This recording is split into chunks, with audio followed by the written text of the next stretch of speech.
Okay, we got the die roll. We get to take the play. This hand is okay. We will keep.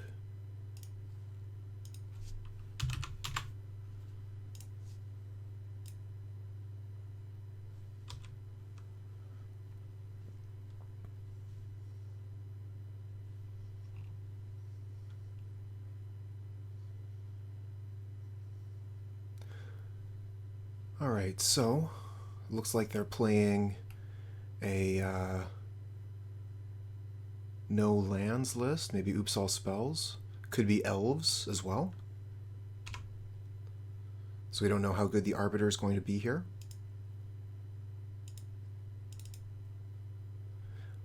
I imagine the Archon would be pretty good versus oops all spells. They wouldn't be able to bring the Vengevines back.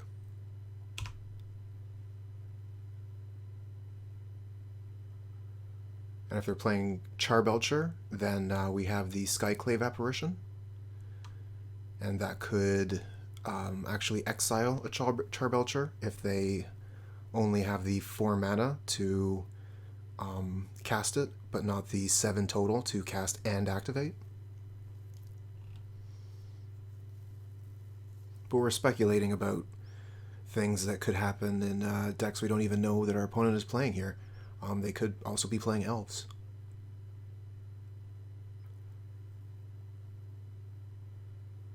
The Arbiter isn't too good in that case, but I think one of the elves lists I saw runs the mutant elf crab thing. Okay, so they do have a land, so that means they're not playing oops all spells or Charbelcher. But having no casts here is quite curious.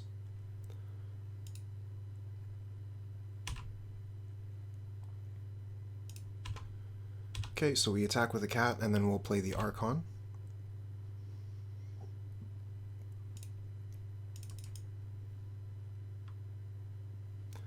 Limiting the opponent to 1 spell per turn. Of course, they've had 2 turns and have cast 0 spells. So I don't think that limiter will be very important.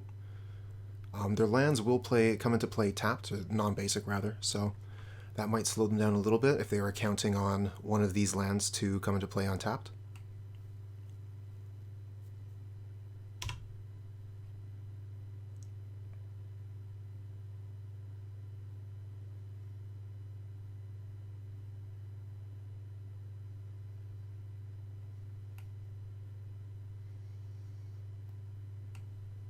I wonder how Flickerwisp interacts with these funny lands. How does that work? I'm going to take a moment here and take a peek at the internet.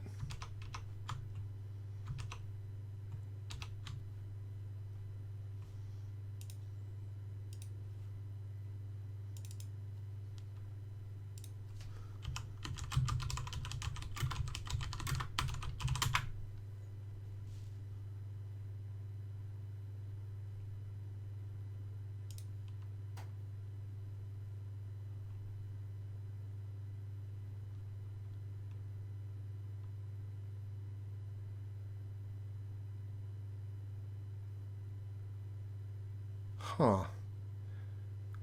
It seems like it would actually just kill the land. We're going to have to test that.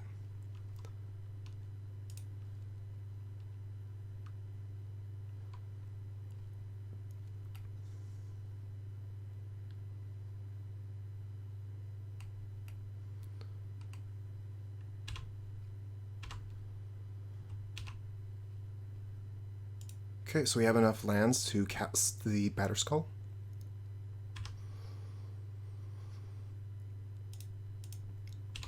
I expect them to block here, but they might just let it pass because they can't activate the Sakura Tribe Elder without spending mana. So we're going to test out this Flickerwisp idea and see what happens. This could either be an enormous punt or an incredible play. I just don't know.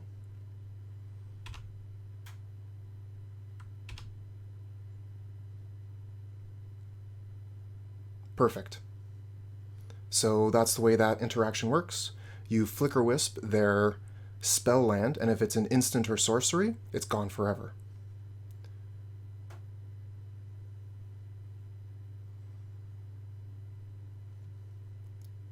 Our opponent might be taking a moment here to see what I've just done to them.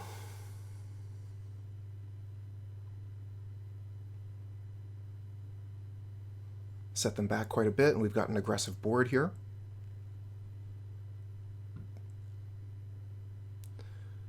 I think that if I blink this land, they will get the 3/3.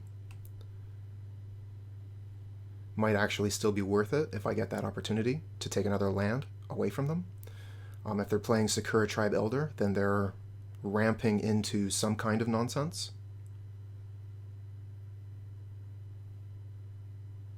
They could also be playing a deck with minimal lands, where most of the lands are spells, and they'll have maybe one or two basics that they fetch out. Nope, that's a Ghost Quarter. So we're really looking towards some kind of Titan deck at this point in time. And they have enough mana to activate the Tribe Elder here.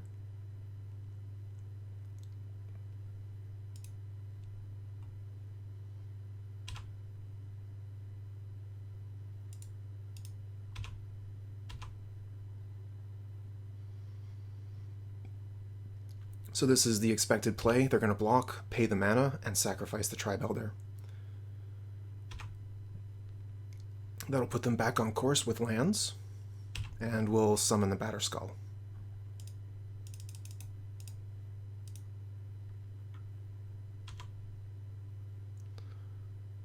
4, 7, 8, 9, 10, 11. So we do have lethal on board. We have lethal on board through a blocker. Let's see what else they have with this.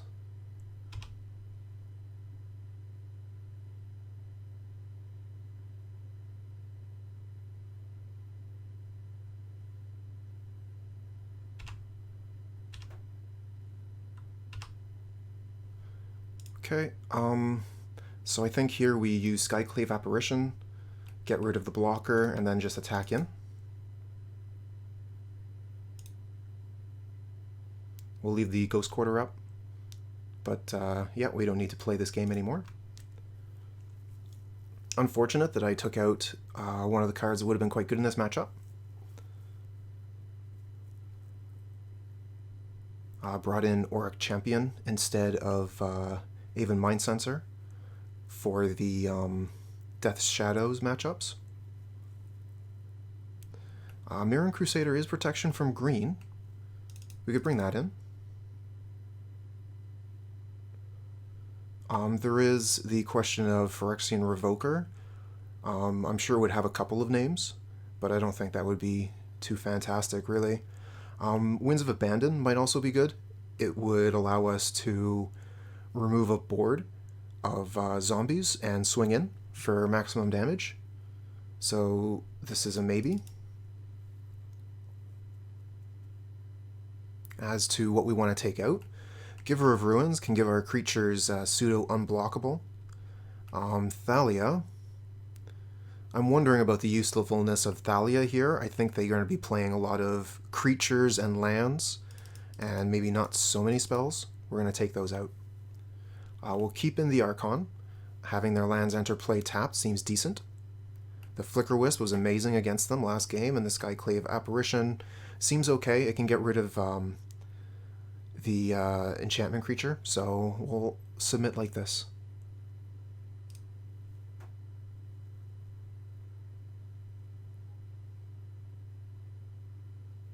Okay, this hand is garbage. We will mulligan.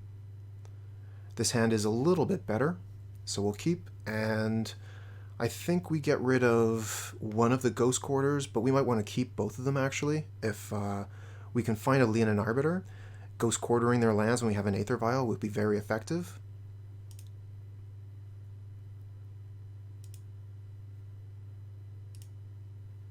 And we'll have the Aether Vial to put the Skyclave Apparition into play. Okay, so here's a Blast Zone, which is going to annihilate my Aether Vial. But we do draw another Plains. And we can Ghost Quarter the Blast Zone before they have enough mana to activate it, so we can keep the Vial.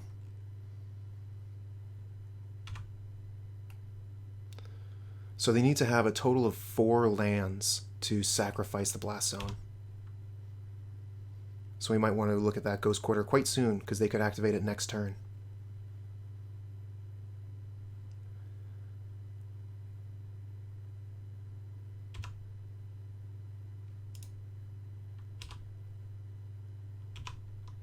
Okay, we find another land. We'll play the Ghost Quarter, and we'll annihilate that Blast Zone. I think we want to do it during their draw step, but I don't think that there's too much value in that. I don't think it really matters against this opponent. They're going to have so many basics in their deck. We're just going to go ahead and do this now.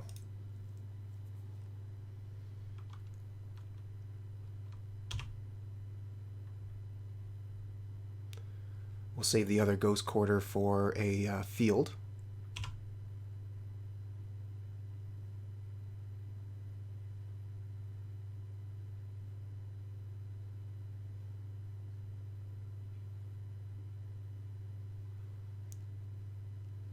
Okay, there's their lands. And they're playing a Mammoth. Okay, that makes sense. We can use the Apparition to get rid of that. We don't have the mana for that, though, because we use the Ghost Quarter. And we find another Plains. Okay, I think at this point we just pass. We'll take the damage from the Mammoth, and we'll hold up Path for their prime time. We probably should have played Ghost Quarter here, so that we could have Ghost Quartered a field. It looks like they're going to combat. I think they would have played a land if they had it, because this would be a much faster clock if they play their lands.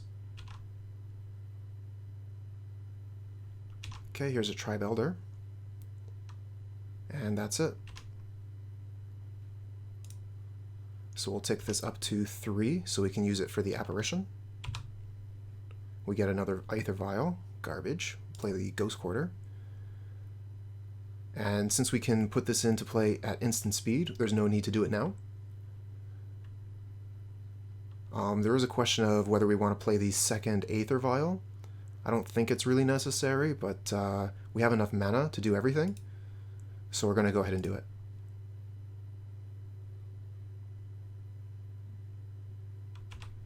Not generally what you want to see. Bunch of lands and a second Aether Vial, but it is what it is.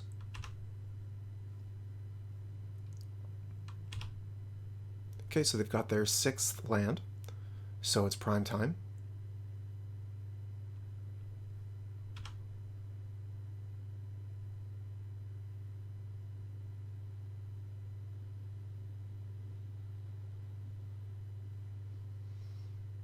There it is. Okay, so I'm going to path it now. Let me actually think about something here. It's curious. They have 1, 2, 3, 4 types of lands right now. So even if they get Field of the Dead, they wouldn't be getting any zombies. What are they going to be getting with Titan? I think I still want to use the Path to Exile here before the trigger from Prime Time to get any land goes off.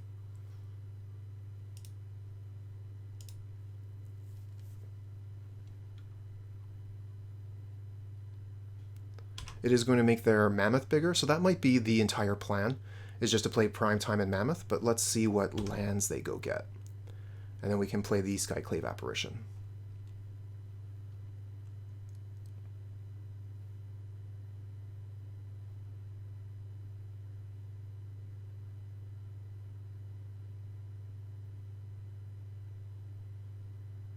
Okay, so they do get Valakut and Field of the Dead. So we'll go ahead and pull the trigger.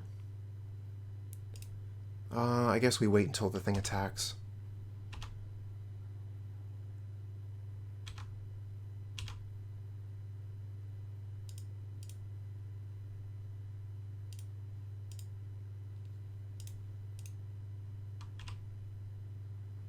Okay, and now we have Ghost Quarter for the Field of the Dead.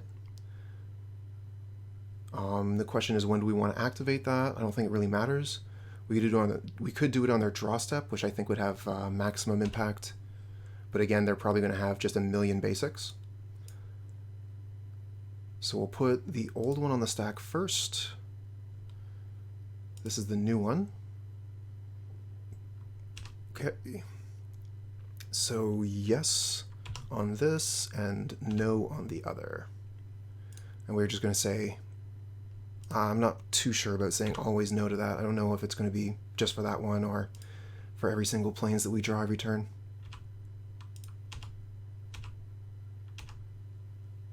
Okay, we'll make a stop on their draw step. And Ghost Quarter the Field of the Dead.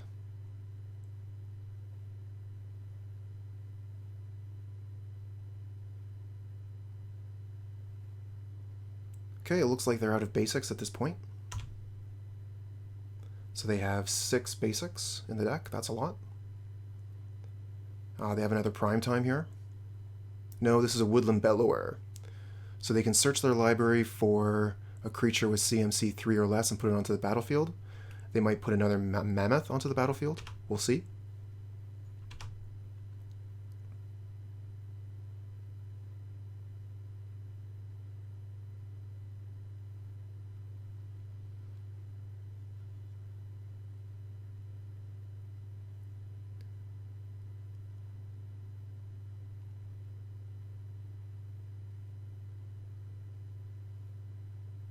So the Ghost Quarters did some very good work here.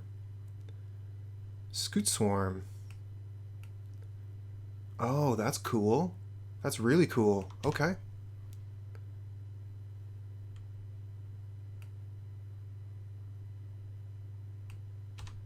Yeah, that's going to blow us out here. We don't have any answer to all these Scoot Swarms. We're going to get buried under that pretty quick.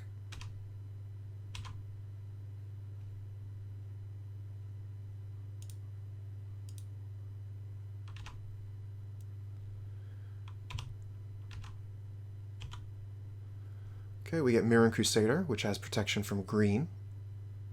So we'll put that into play with the Aether Vial later.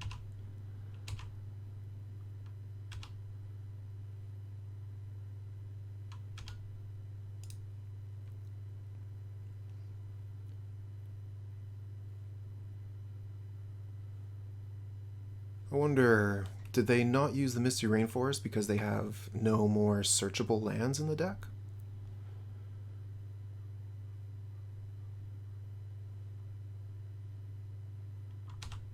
Do they only have a couple of Cavern of Souls, maybe a second Valakut? Oh, here's another Field of the Dead. Okay, so we're going to concede to this. This is too much.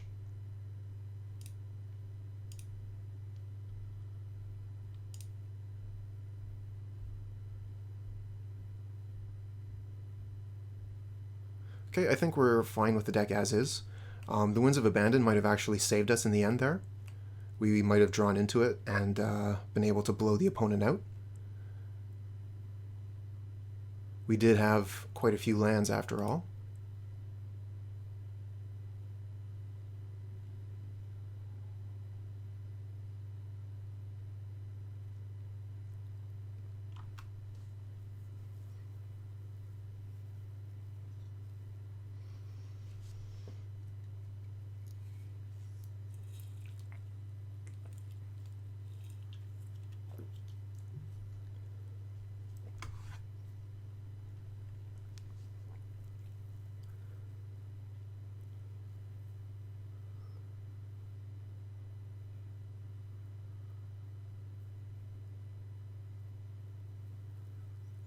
Okay, we're back in, and we get to take the play. We have a couple of equipments right in hand already, and a Stoneforge Mystic, and we have Winds of Abandon. So we're going to be able to get the Mystic out on turn 2 and start throwing equipment down. We'll be able to play Batterskull into Maul into Sword. I don't know, I guess I'm in for that. Let's try it. Would have liked to have had a Aether Vial for turn 1 or a What is that called? The Giver of Ruins?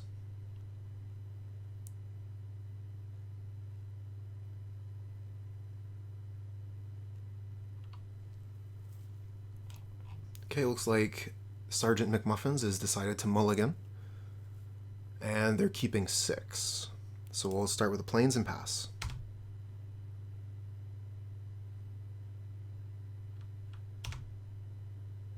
Okay, we find another land. Play a Mystic.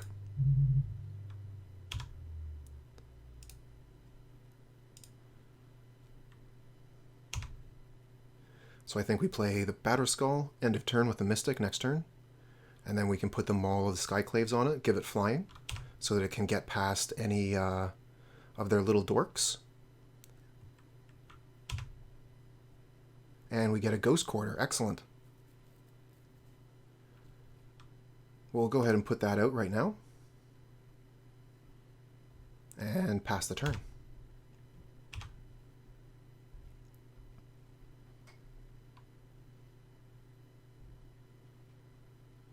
Here's another Explorer.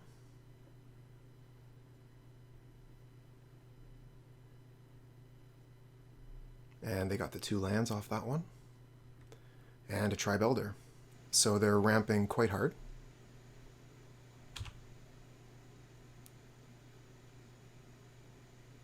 And Search for Tomorrow is up. Okay. Maybe Thalia would have been a better option anyway.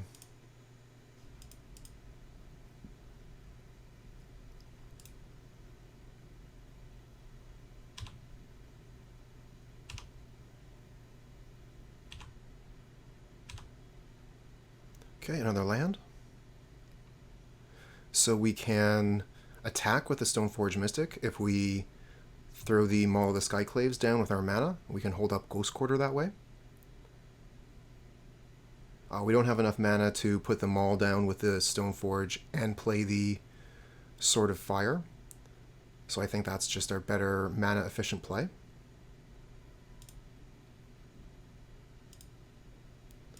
We're still going to put the Maul onto the Germ. But we're just going to attack with the Stoneforge Mystic. They'll probably block sack.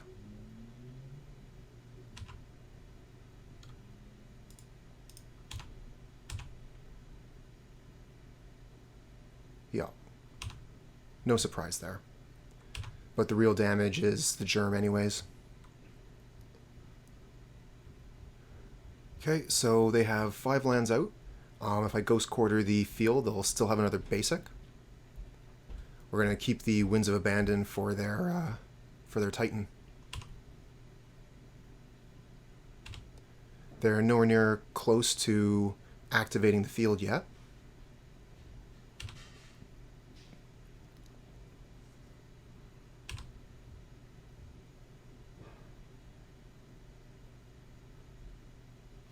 Huh. Nothing happened with that spell. Did they not have a land left? Could I have Ghost Quartered the field and kept them off Titan? That might have been a punt.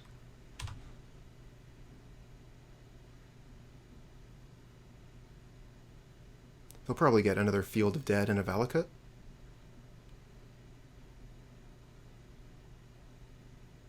Okay, they've got 2 Valakuts here.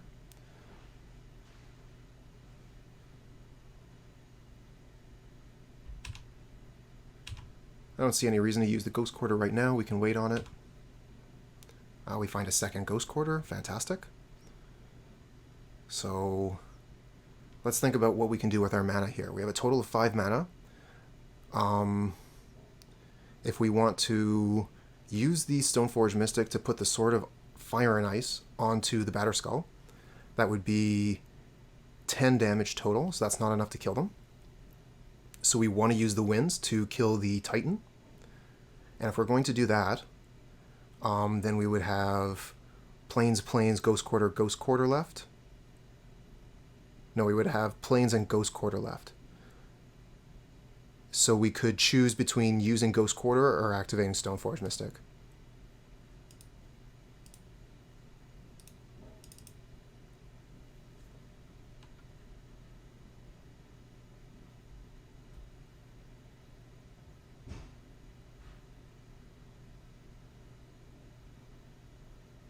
Okay, so it looks like they do not have another basic in their library, so we could have potentially kept them off Titan that last turn with the Ghost Quarters, but they are,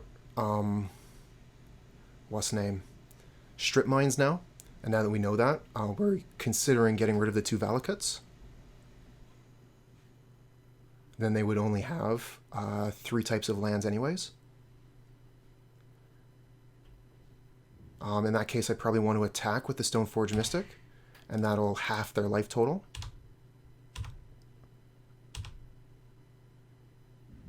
And then next turn I'll have 4 mana, which is enough to put the Sword of Ice and Fire onto the Germ.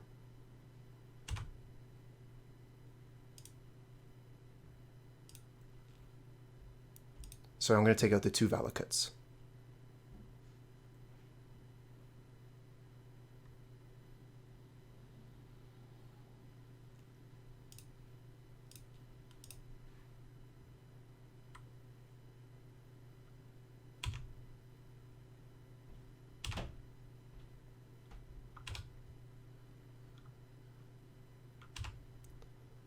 Okay, go ahead and search. I don't think you're going to find anything. You haven't been putting anything out of your library for a couple turns now.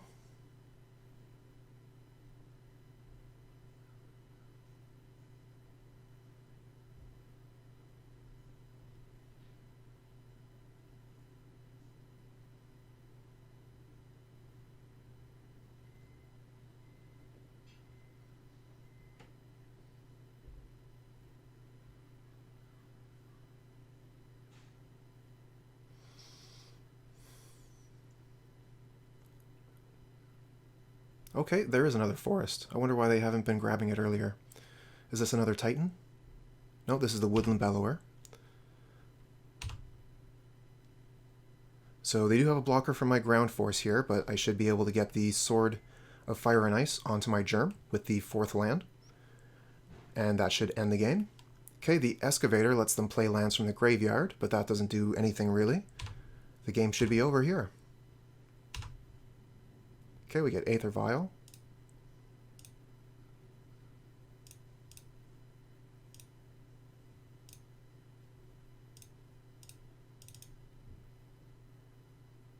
And that's the match. We have a no land hand, so we must mulligan. Okay, this hand has lands and spells. Would not call it great, but we are going to keep. I don't want to be continuing to mulligan. The question here is, do I get rid of Sunbaked Canyon or Plains? I think I'll get rid of the Plains here and keep the Canyon. I might want to use a draw land later if I continue to draw more lands. And this will get me my double white.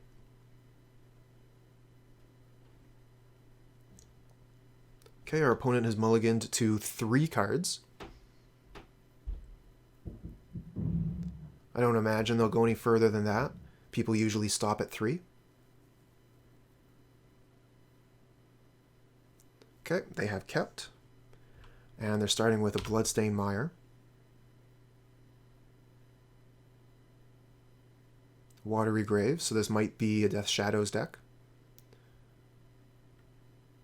And they're playing Venture Deeper. So this is some sort of mill deck. Are they targeting us? They're targeting themselves. Okay. A self-mill deck. Here's a Necromoeba.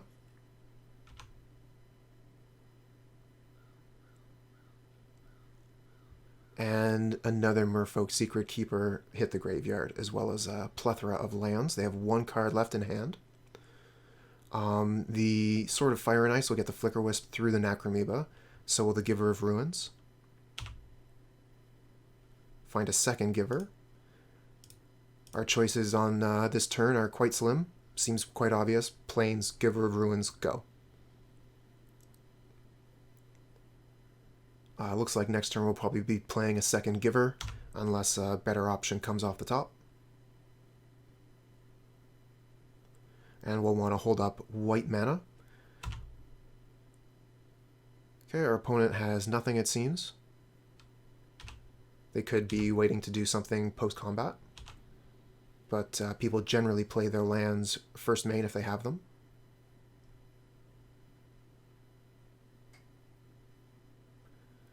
They could be considering if they want to Fatal Push the Giver.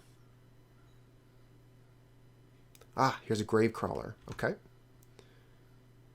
So this is probably some sort of Vengevine deck.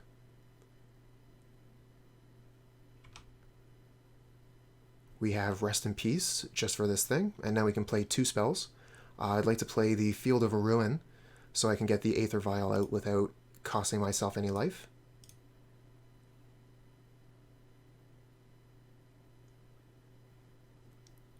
Play the Giver, and the Giver can block the Gravecrawler, and the Giver can give the Summoning Sick Giver protection from black.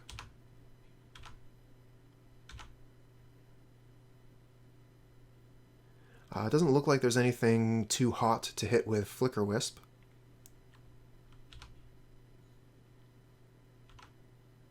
I imagine they'll just attack with the Necromoeba, but they might throw the Gravecrawler under the bus.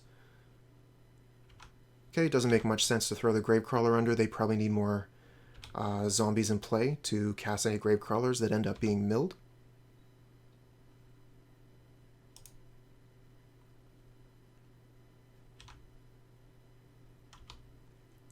Ah, we got Skyclave Apparition. That's pretty decent. So our options are to play the Skyclave Apparition and take the Gravecrawler off the board, or we could put the Sword of Fire and Ice onto the table. I'm kind of leaning towards saving the Skyclave Apparition for a more notable threat. We might just put the sword onto the table.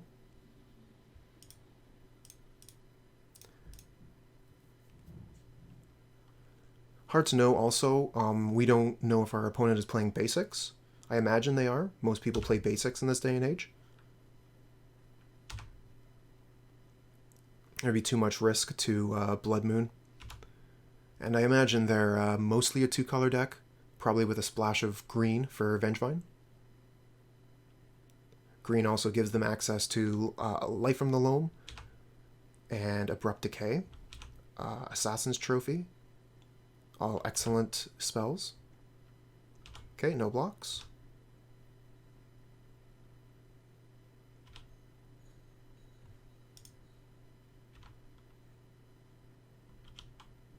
We find another Apparition. We're not going to be able to play these if we want to equip the sword.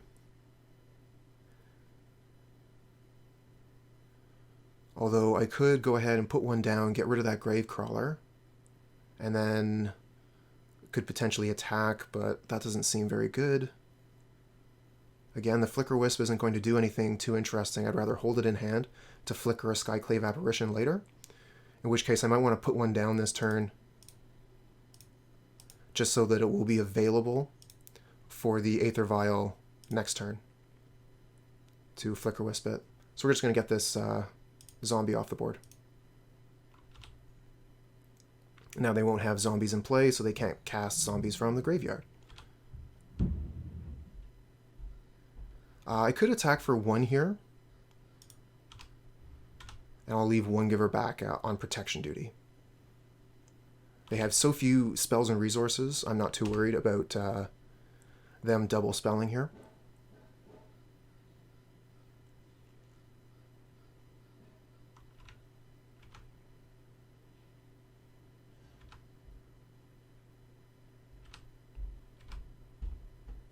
Okay, so now we're going to be able to start swinging with the Apparition with the Sword of Fire and Ice on it.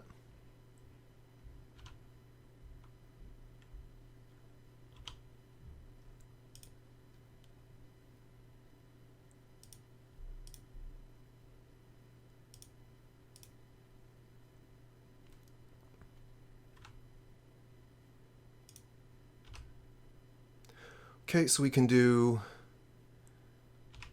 it would be 6 and 6 is 12, or we can do 6 and 4 and 6, which is 16. So we can use the trigger to kill the Necromoeba.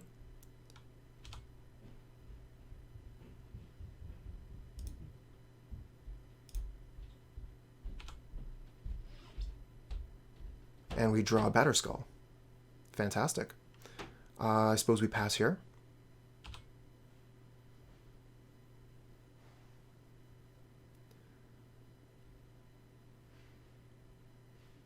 We can use the Sunbaked Canyon to draw a card.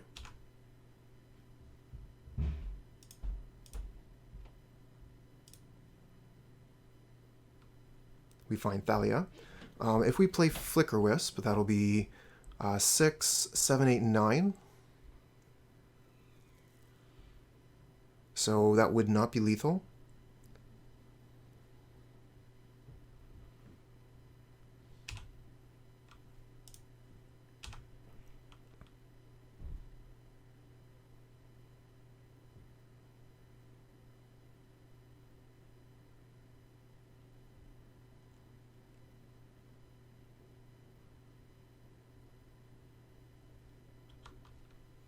We find another Aether Vial. Nothing special. So let's go to combat and attack with the Spirit.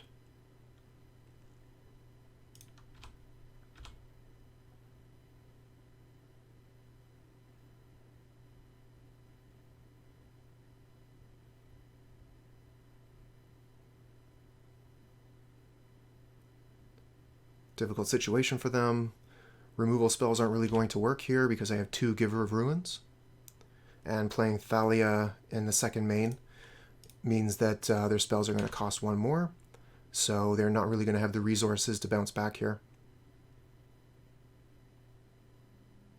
Find another Stoneforge Mystic, but we don't have mana to play both. We're going to play the Thalia.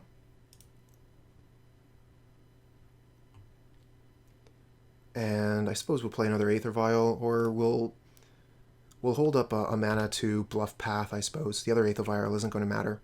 The game is going to last long enough for it to get up to 2.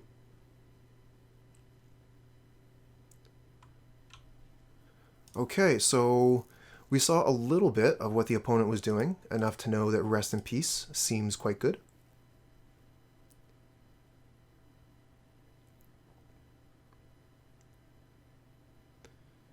As to what I might want to take out, I think the Thalia is going to have some value. They seem to be using spells to do their milling. The Flickerwisp is going to do a little bit, especially with a Skyclave Apparition. They combo together quite nicely. Leonin Arbiter I think is still good enough. Definitely want the Giver of Ruins. What about the Archon here? Their lands would enter play tapped, and they can only play 1 spell per turn. I guess I could take this out for the Rest in Peace, and then I would need 1 more cut. Perhaps 1 of the Thalia. Perhaps 1 of the Givers. Maybe 1 of the Arbiters. I think that is one of the weaker cards. I would like to keep some, but I don't mind cutting 1. We will submit like this.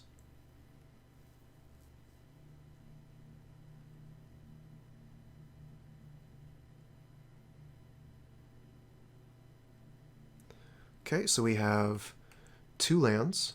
We have the Rest in Peace and a Stoneforge Mystic as well. So that's going to let us put the Batterskull and Maul into play quick and easy. We'll keep this. We'll probably want to play the Rest in Peace before the Stoneforge Mystic, just to get it into play as fast as possible. Looks like Kevin is mulliganing. They've mulliganed to 5 cards already.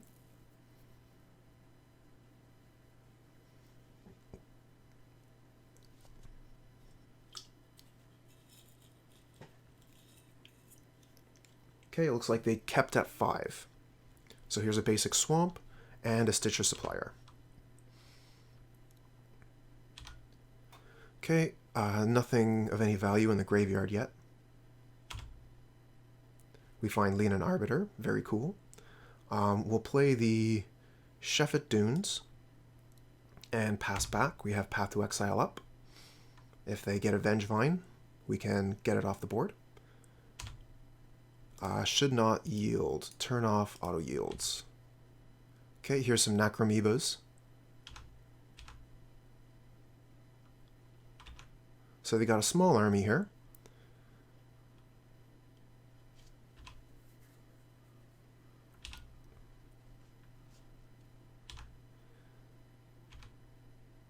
But I think we should be able to recover with the Batterskull quite quickly.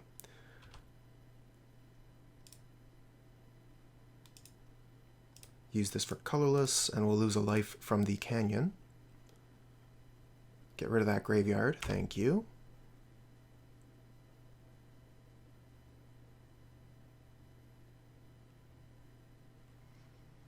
Okay, Gravecrawler.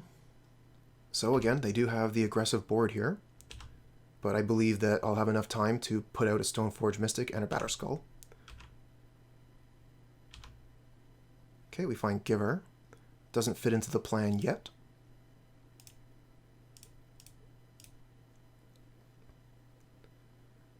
Now if they have Fatal Push here to get rid of the Stoneforge Mystic, we're in a little bit of trouble. We need the Batterskull to hit the board. And they do have 4 cards in hand, so it's quite reasonable for them to have a removal spell. They'll attack with the 2 Necromoebas for sure, and might leave the Stitcher Suppliers back. Okay, this is fine, we'll take this damage. Looking for basic planes here. We find a castle, that's just as good. So we want the Batterskull, and then we want probably the Giver of Ruins here.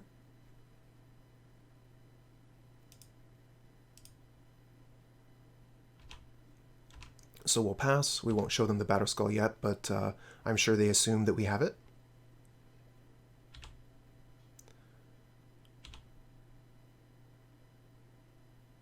Okay, here comes everything.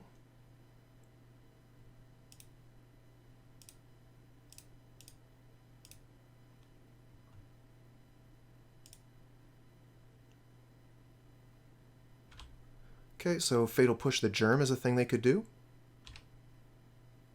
Oh, they're letting us block. Okay.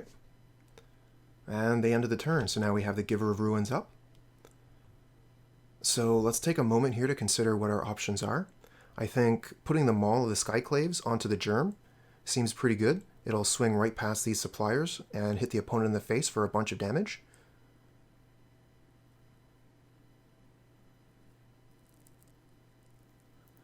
And then we would have 1 single mana left for a possible path to exile. So I think that seems fine.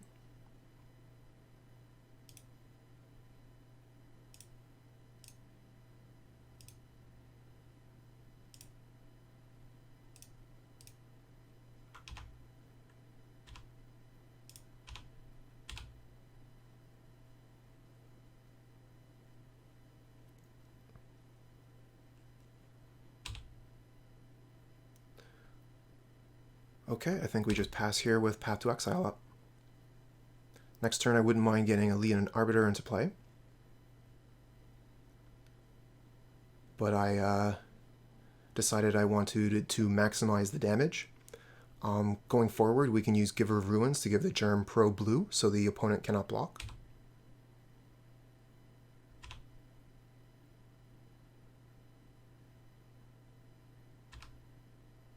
Okay, we find another land. Does that change what we want to do? I don't really think it does. So we'll start with the Arbiter.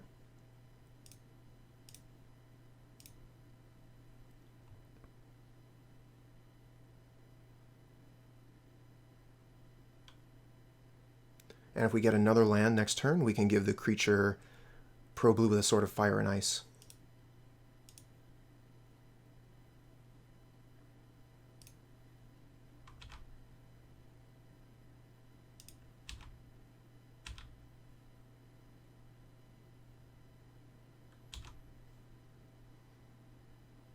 Okay, I don't think we want to do anything else this turn. But end of turn, we'll put the Sword of Fire and Ice into play with the Stoneforge Mystic. No, we don't even need to. The opponent has conceded. We have a single land in Field of Ruin. This is a mulligan. This hand isn't much better. Our opponent is starting with 7. I don't really want to go down to 5. But this hand is pretty bad. Hand sucks, keep.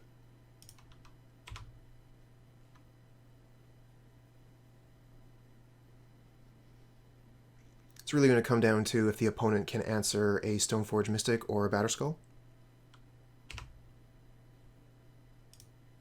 Flickerwisp is neat.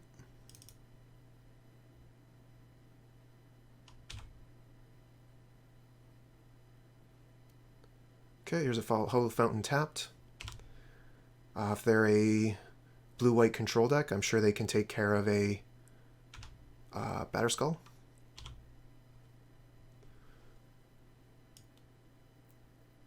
So the question is, do we want a Sword of Fire and Ice instead? That would give our creature protection from blue, so they wouldn't be able to use their Teferis to bounce it.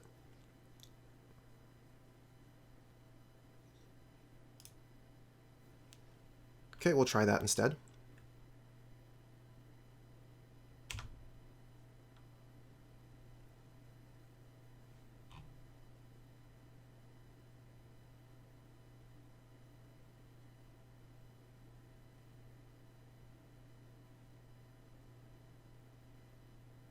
Okay, it looks like it is a control deck. And we get the Arbiter. That's interesting. I think we want to play the Arbiter right away. It would be unfortunate if they have Path to Exile, because then we wouldn't be able to get the sword into play. Tricky, tricky. We could also cast Flickerwisp to blink the Mystic and get Batterskull.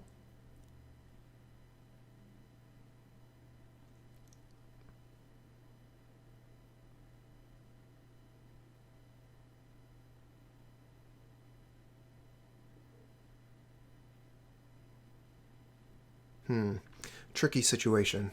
Not quite sure what I should be doing this turn. Could Flickerwisp the Stoneforge Mystic, could put the Sword of Fire and Ice into play and hold up Path, or I could cast the Arbiter and hold up Path. The Arbiter gets punished if they have Path, because then they can Path my Stoneforge Mystic, and I won't be able to put anything into play or get value out of it. More likely they would Path the Arbiter, and again, I wouldn't get to put a land into play from that. But if they don't have Path, the Arbiter could slow them down so much that I think it might be worth it. We're going to risk it. And we might as well attack for 1. Okay, so they didn't cast the Path there, which means they probably don't have it.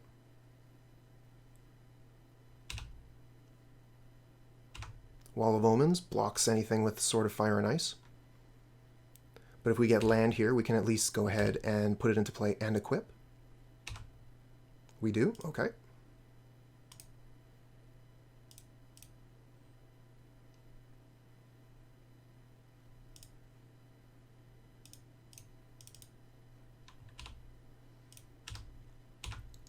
Okay, so they'll probably block.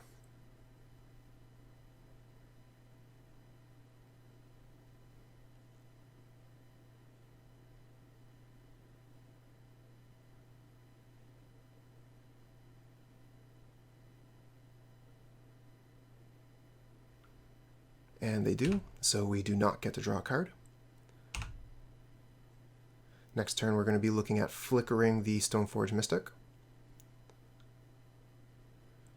If we draw a land, we could put the ability on the stack and then flicker it. Okay, so we lose all our creatures.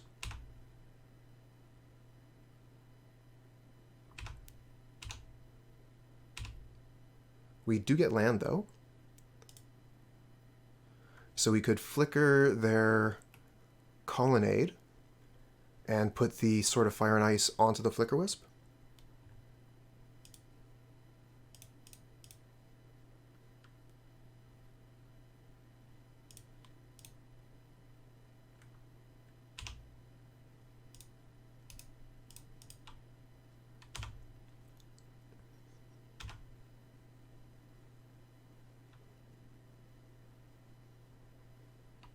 So again, we're protected from Teferi, but if the opponent has Path to Exile, we lose our Flickerwisp. And it's our final threat, so we really need to hope that protection from blue is going to be meaningful. We draw another land.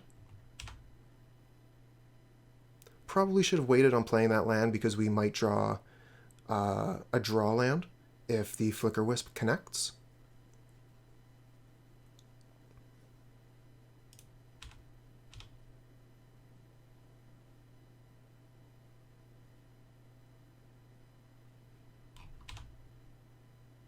Oh, fantastic. Let's go ahead and deal them 2 damage and draw a card. So we get another Flickerwisp. Don't think there's anything too good to flicker here. The question is then, do we want to hold on to Flickerwisp for another turn or put it down to increase the pressure? I think we just go ahead and put it down. They have a Flooded Strand, so they could put the... Oh, they don't have enough islands yet to put the Supreme Verdict on top of the library. And then that would be 5, 6, 7, 8, 9, 10. Put them to 1, and the Flooded Strand would kill them. I'm going to go ahead and risk it and put the Flickerwisp into play.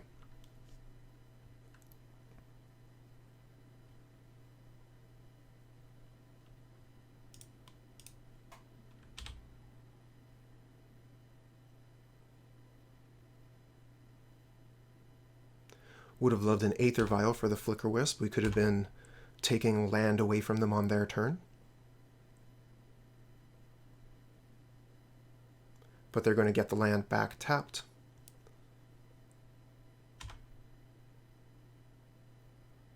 So their mana on their turn is uninterrupted. Okay, so they go down to 10. So we do have lethal on board now.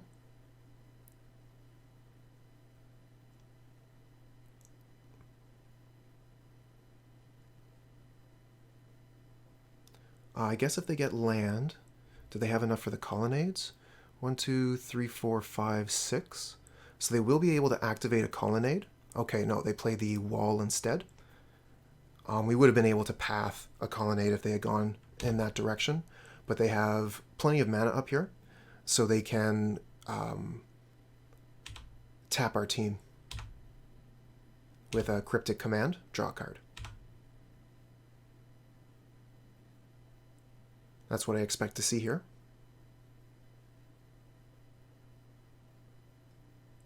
Nope, they're going to let us attack. So they could have Path to Exile.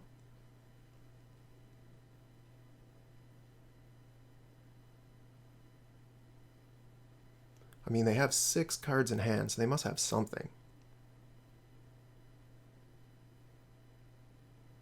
Oh, here is Cryptic Command. Okay.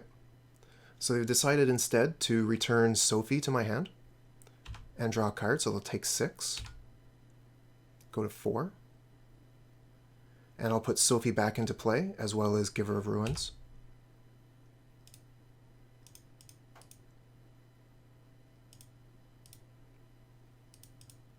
We want to go ahead and equip it. And we'll play the Giver and pass.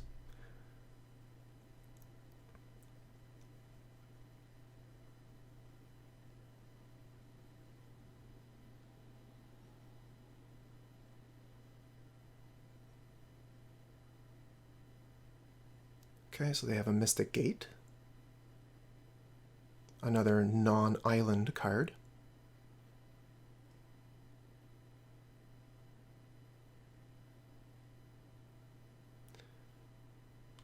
Draw 2 cards. Okay.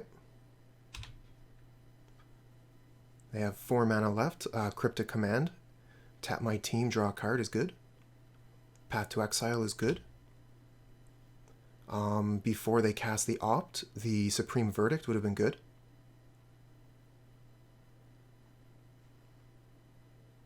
Suppose Path to Exile isn't enough. They would need double Path. Wall of Omens, so I'm pretty sure we have the game at this point. I'm sure that it's off the back of Sophie entirely. Hey, that's a good feeling. We started with a lackluster hand and we managed to get there. So I'm not too sure what we want to do for this matchup. Definitely not. I don't think that's any good. This doesn't seem any good. That doesn't seem any good. This is mediocre at best. So we have the Phyrexian Revokers, which can stop their planeswalkers and fetch lands. Oh, no, sorry. This does not hit lands. So we cannot hit their fetch lands with the Revoker. On the upside, Thalia is quite good. Skyclave Apparition can hit their small planeswalker. The Archon seems fine. Giver of Ruins, I think, is actually quite strong. The Path to Exile, I wonder about how many targets that actually has to hit. I don't mind taking out 2 of those, speculatively, to get some extra creatures, which could potentially cancel their planeswalkers. So we're going to run like this and see what happens. I don't think that any of the other cards in the sideboard are of much value.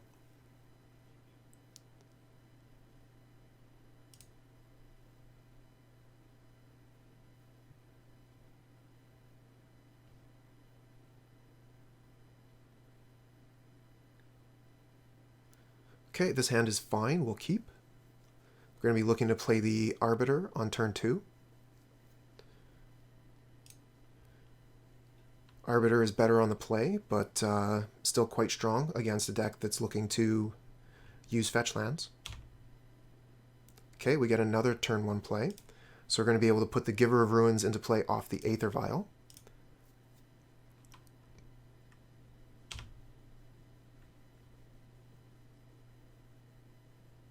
Okay, there's a Mystic Sanctuary. So the Mystic Sanctuary is the reason I was counting their islands last game. And if you're playing Mystic Sanctuary, then playing Celestial Colonnade and that Mystic whatever is a little bit risky, because you want to get those 3 islands into play as soon as possible. They could have had a much better options last game if they had had access to fetch Mystic Sanctuary. Okay, so we're going to play Arbiter.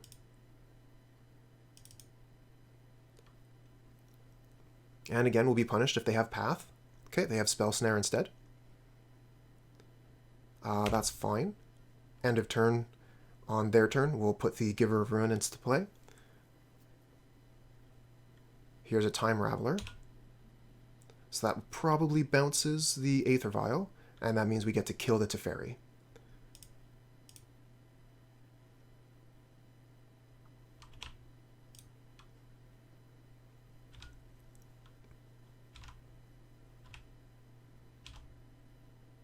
Okay, we get Ghost Quarter. Fantastic. So we can Arbiter, Ghost Quarter their Colossus, and kill their Time Raveler. That seems gas. I want to do that. I'm all about that. Taking a Field of Ruin is also an option, but they won't be able to activate it and search, so I think that this is fine. I think my my line of play is quite good here. So we'll kill the Teferi.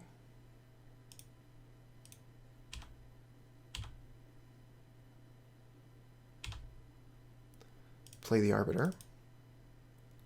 And the Ghost Quarter. Let's do a Strip Mine impression and pass.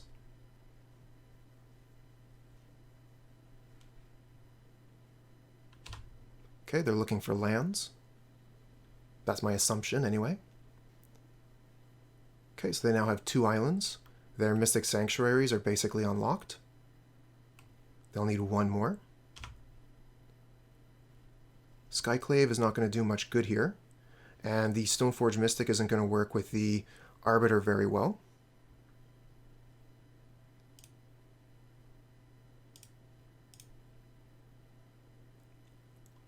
I might want to keep that in hand, keep the other Arbiter in hand, in case they get to a sweeper, but they're 2 white mana off, and having another Arbiter would make it so much harder for them to search. We also have protection with the Giver of Ruins from any small removal spells. So we're going to go all in here on just bears, basically.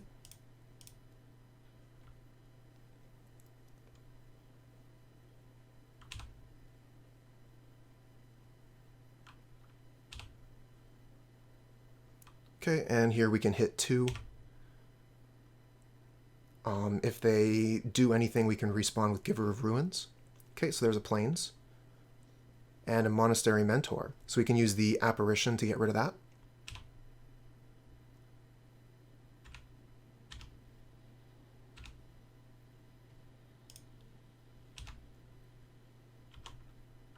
And we get Flickerwisp. Okay, Flickerwisp is very good with Apparition. So first thing, we're going to get rid of their Mentor. I imagine they'll have an Opt or something. Oh, if we get rid of the Mentor without them making any monks, that's going to be pretty good. Oh, wow. What a coup. Coup, ka-choo. Okay, we're going to leave the Giver back to give our creatures protection. Hopefully they won't be able to put another white source into play. Okay, that is a white source, but they need to pay 4 in order to even activate it.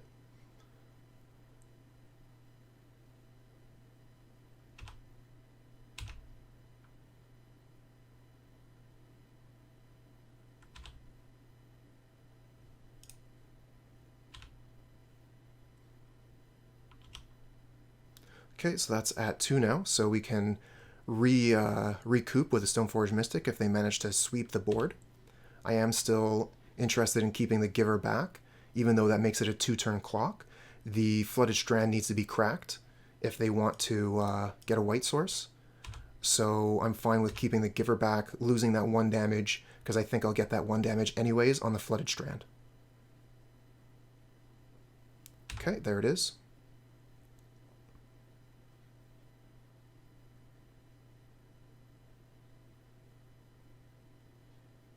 Okay, and there's their second white source, and they're bringing it into play untapped. That's interesting. Well, they have a path to exile on the Giver of Ruins itself. Okay, that works. There's nothing I can do about that, and I don't have the mana in order to get the Arbiters going.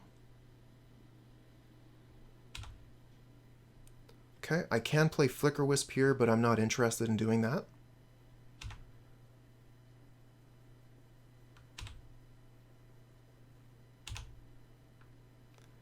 It would be nice to have access to Flickerwisp at this moment, but my Aether Vial is at 2 instead of 3. And tap the Plains.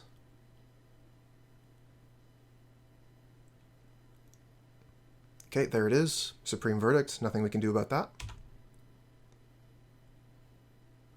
And our opponent gets a token, but we can get rid of that with the Flickerwisp quite easily.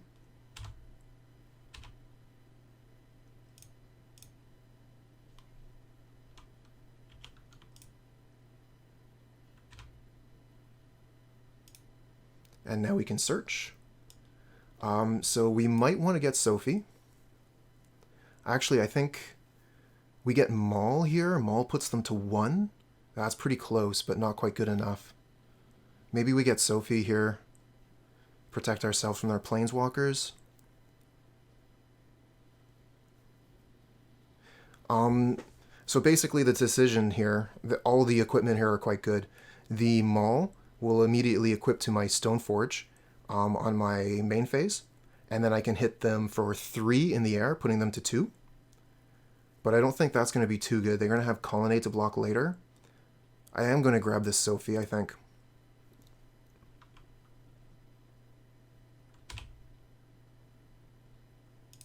Okay, we take this up to 3, so now our Flickerwisps are amazing. Use Aether Vial ability, yes. And we get an Apparition. Okay, so Apparition does not get the illusion, but the Flickerwisps do. We can hold the Stoneforge Mystic back to put the Sophie into play, and then we'll have the Aether Vial to do Flickerwisp things. I think we just pass here. We can't stifle their mana enough to do anything that way. We're just going to wait for an opportune moment to take something away on the end step.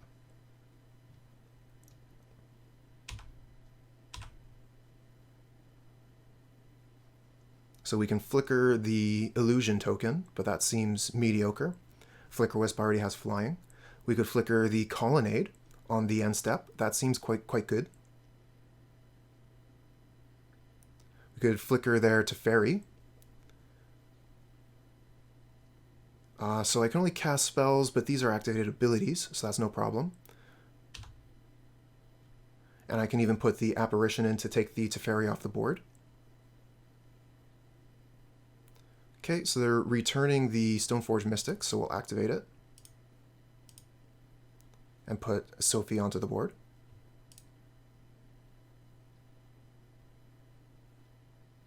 Now we can Flickerwisp the Mystic, and then they won't be able to draw a card. And that'll get me another equipment. I'm going to play this. It's kind of a bit of a risk, but I think it's a pretty cool play.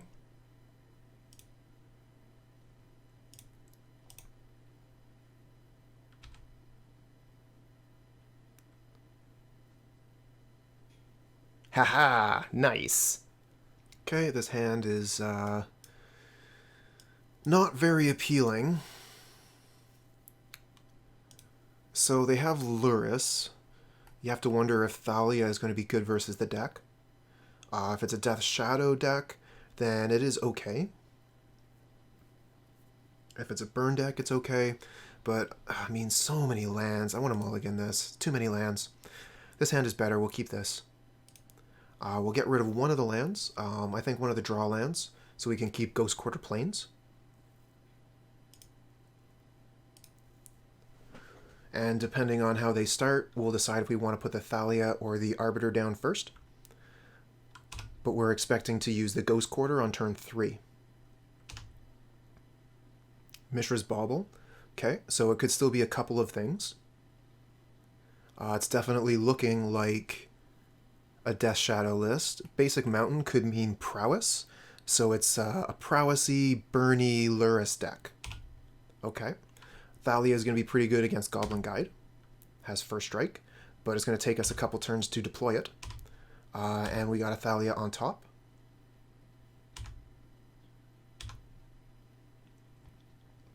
So we'll just play the Plains and the Giver of Ruins and pass. And next turn we'll play Thalia. And then turn 3 we're looking at Arbiter Ghost Quarter.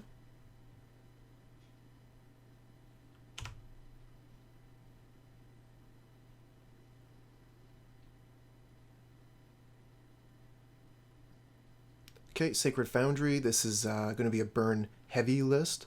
It's using Helix and Boros Charm, as well as the Bauble to trigger prowess and give value for the Luris. We don't know if they're even going to be playing any Scourge at all. Okay, Flickerwisp on top.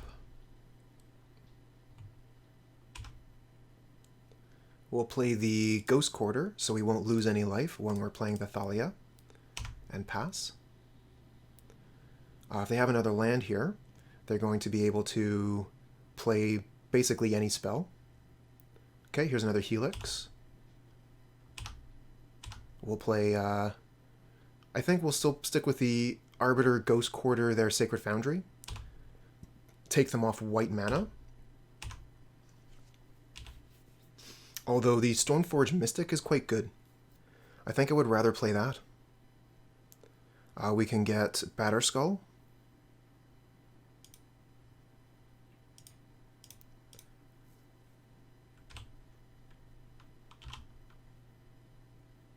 Okay, let's make this a little bit bigger. Make sure we get the right equipment, and we'll pass.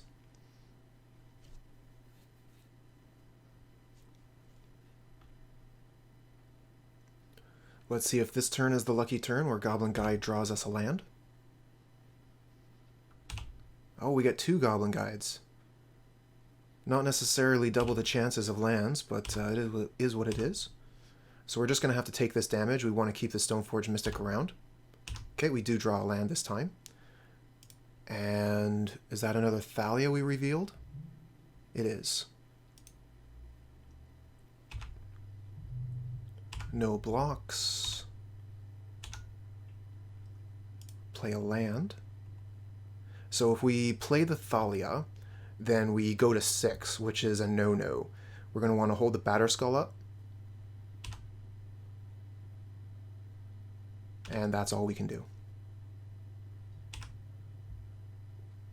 They could still kill us with Boros Charm.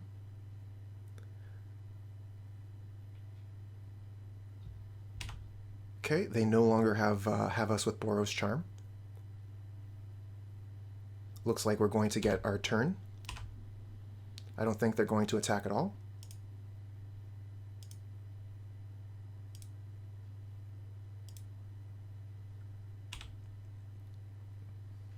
Okay, and that has Vigilance. And we get Apparition. So we could apparate one of their Goblin Guides so they cannot kill the Germ. I also really like playing Thalia. I'm going to play the Apparition, get rid of one of their Goblin Guides so they cannot kill the Germ in combat.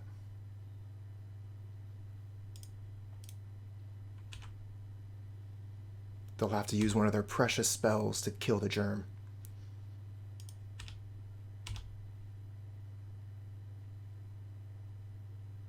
Okay, they are blocking, so they're probably going to spend a spell. We're fine with that. There's nothing else we can or want to do here, so we'll pass and expect a Lightning Bolt or Lightning Helix to hit the Germ.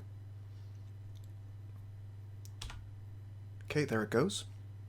We need one more land in order to equip the Batterskull to one of our creatures. We would want to equip it to the Stoneforge Mystic, I believe. Okay, Searing Blaze gets the Stoneforge Mystic off the board. We could also Flickerwisp the Batterskull, and that would bring it back into play with a Germ. So if we do not draw land, that is probably our best play.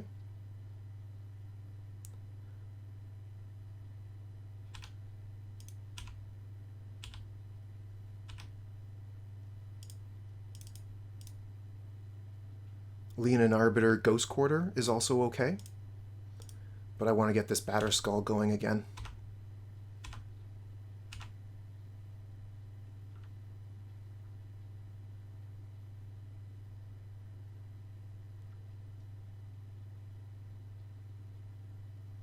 Okay, here's another land. They only have 3 cards in hand, so they still have quite a bit of gas. Boros Charm kills us. Looks like they're going after the Germ again. So these are spells out of their hand. We're fine with that. If the spells are going to the Batterskull, they're not hitting us. And we get land. So we're going to put the Batterskull onto the Flickerwisp. And that should basically be game over. Yes. Okay. We have a ton of cards in the sideboard for red decks. Let's bring in Auriok Champion and Burrenton Forge-Tender. As for cards to take out, Arbiter is one of the ones that is high on my list. It does not combo well with the Stoneforge Mystic, which is one of the best cards that we have in the deck. We are looking to take out one more card. I would like to keep the Path to Exile. I'd like to keep the Giver of Ruins. The Archon doesn't seem very good. They can easily bolt it, but I'm fine with trading an Archon for a bolt, and that means they won't be able to play 2 spells in a turn. The Apparition is okay. The Flickerwisp is okay.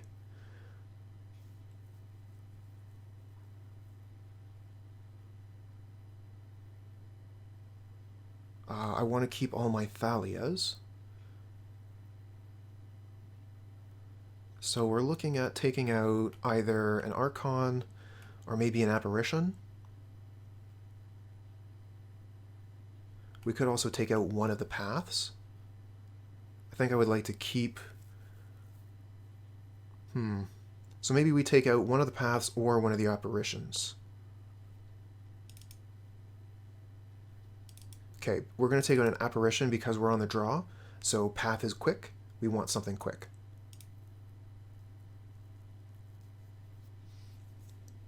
Path is also a little bit worse since we don't have the Arbiters in the deck anymore.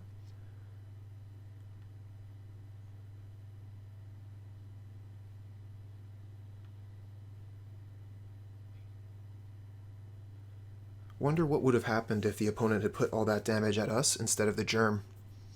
Well, this hand is pretty good. We really like this. we can play the Aether Vial turn 1, and then turn 2 we can play the Thalia and use the Aether Vial to instant speed a Burrenton Forge-Tender in to save the Thalia. So we're going to keep. Looks like our opponent has kept 7 as well. Are they going to have a turn 1 play? They do in Swift Spear. Okay. So now the other option is actually to play the Forge-Tender now. Because it's pro-red, it's going to be able to block the Swift Spear forever. That will make the Aether Vial quite a bit slower, however, because we'll have to stop for the Thalia anyways, and then Aether Vial costs 2. So I'm going to take the damage from the Swift Spear this turn. That might be wrong, but it's what we're going to do.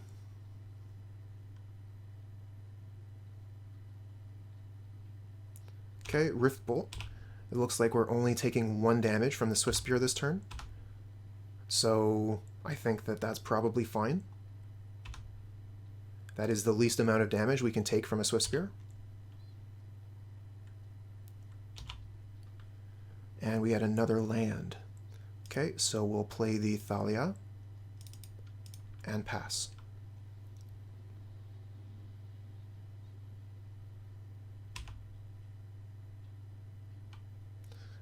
Okay, I imagine that's going to interplay tapped. It does.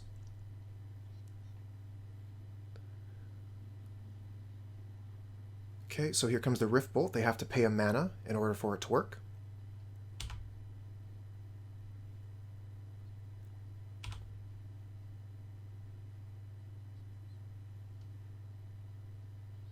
Okay, Rift Bolt is going to kill the Thalia. We're going to allow that to happen. We want to keep the Forge-Tender in to help us block.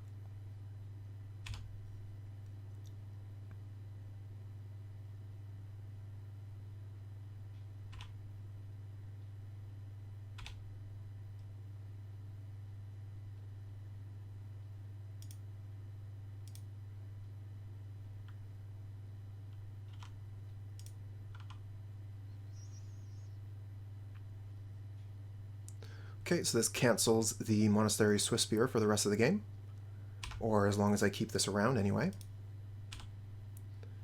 They could have Skullcrack, and that would kill a Forge-Tender. Okay, we get another land. I'm considering actually cracking a canyon now to see if we can draw a 2-drop.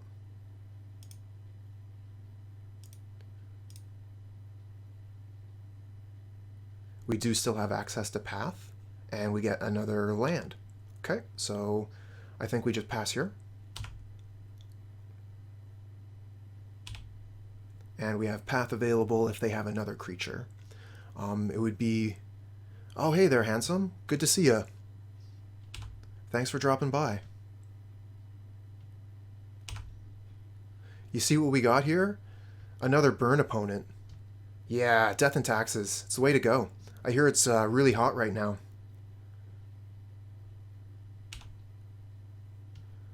Okay, so I think we will pump this up to 3.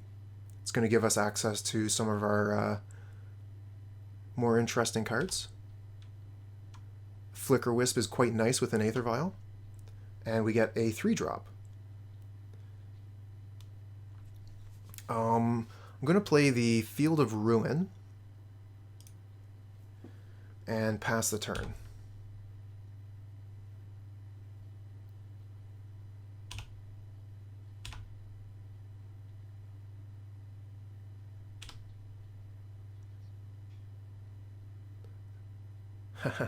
Thalia.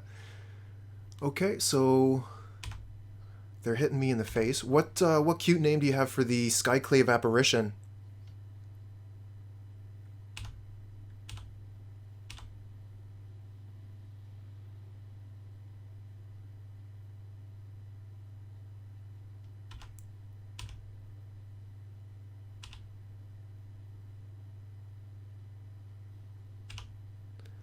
Thinking if we hit the Sacred Foundry with a Field of Ruin, they'll have less white mana for the Lurrus. I really doubt that they'll have basic planes. Poof Ghost. Okay, so this could be a Skullcrack. But we're going to block anyways. We want to prevent the damage from the Swiftspear. Okay, it works.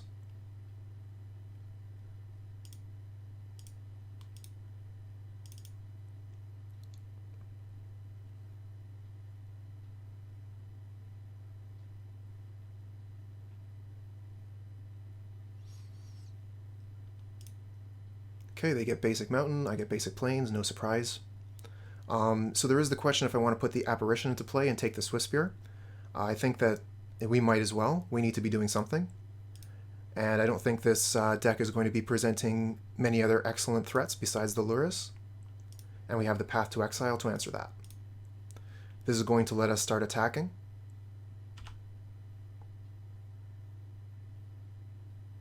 Oh, they might have the answer for it in the Searing Blaze. Okay. Might have been an option there to use the Burrenton Forge-Tender, and now they have a 1/1 that can attack.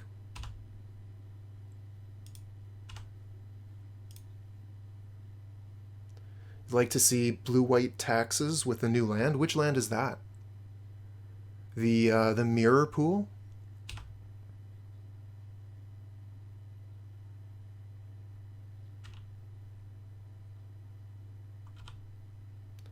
Okay, we get another draw land, so we're going to go ahead and draw. Still have enough mana for a 2-drop, and we get a 3-drop instead. This will not hit the illusion, but if they get a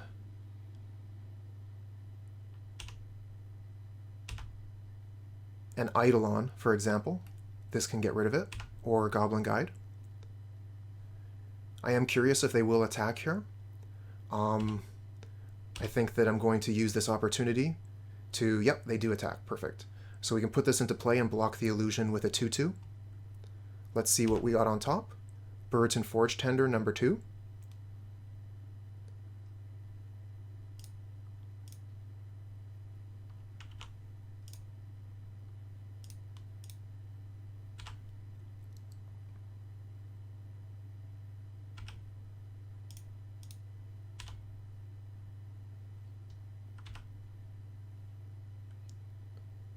Okay, they have something here. They put Rift Bolt in exile.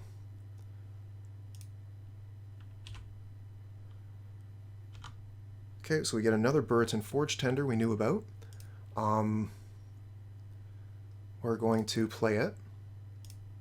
Then we'll attack for 3. Okay, they're going to Lightning Bolt us. We're fine with going down to 6.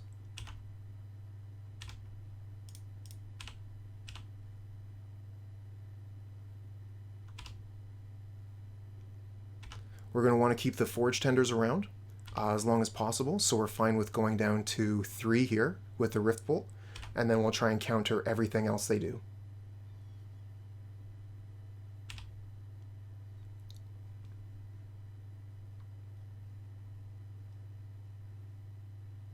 Okay, that's fine. Seal of Fire is totally fine. And they put Lurrus in hand, so we're going to want to Ghost Quarter their white source so they can't put it in play.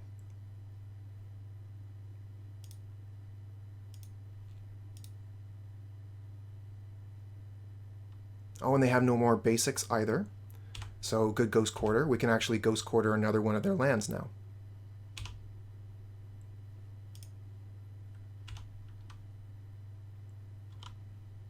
Get another Aether Vial. Not what we wanted to see.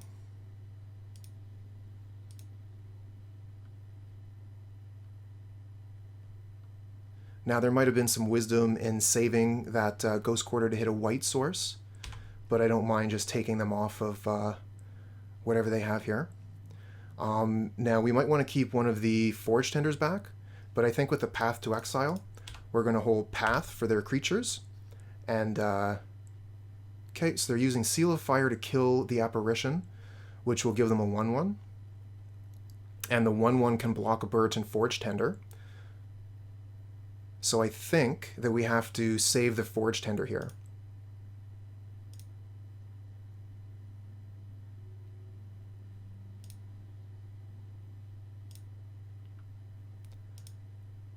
I'm trying... Oh, here it is. Prevent damage from this. Perfect.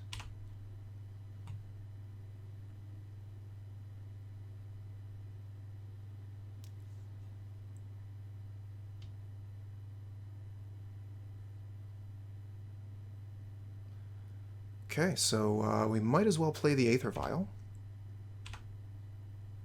We can get that ticking up towards 2, and we'll pass. We are still in dire straits here. We are only protected by a Forge-Tender, so we can only protect ourselves from a single spell. They have another white land and Lurrus in hand, so one more white land and we're in trouble.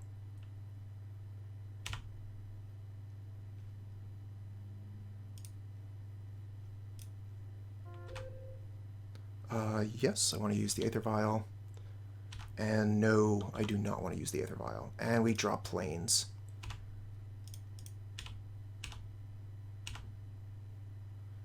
Okay, we have nothing else to do. Pass.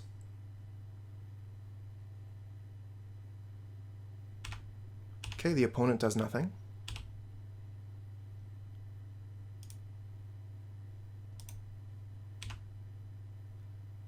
Yes, we use that Aether Vial.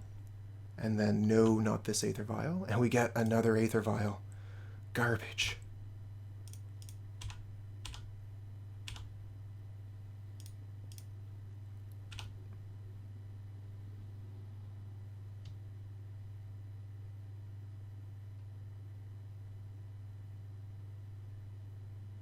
Okay, 3 mana Skewer the Critics. We must respond.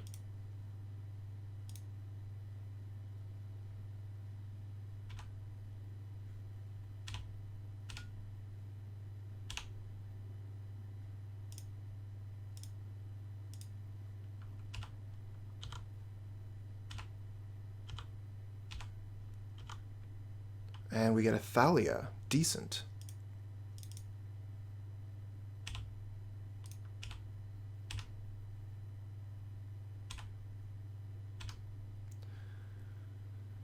Okay, any spell here finishes us, but if they are using the Fiery Eyelet, then they will need a 1 mana spell. Nope, they have Searing Blaze, so that's GG. We cannot path here in response. The Searing Blaze has 2 targets. Yeah, no kidding, right? Those draws were garbage. Land, land, Aether Vial, land, Aether Vial. I don't think I want to make any changes, though, honestly. Maybe because we're on the play, we'll bring in an Apparition and take out a path.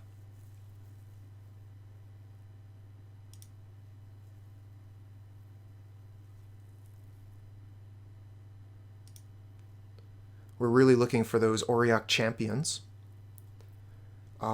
This is fine, we'll keep this. We have our path to Batterskull.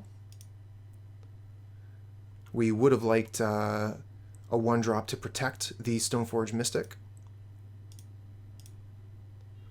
But the opponent is going to have their hands full if we get a Batterskull onto the field.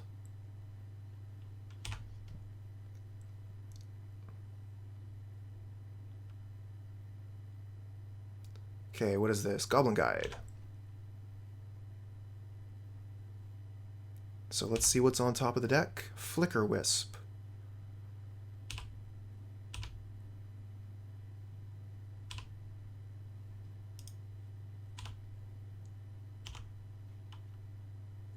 Okay, so we'll just go ahead and play land into Stoneforge Mystic. Go get Batterskull.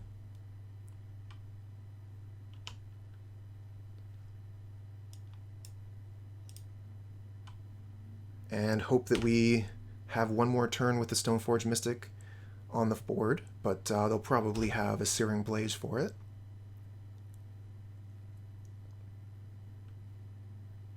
Yes, they do.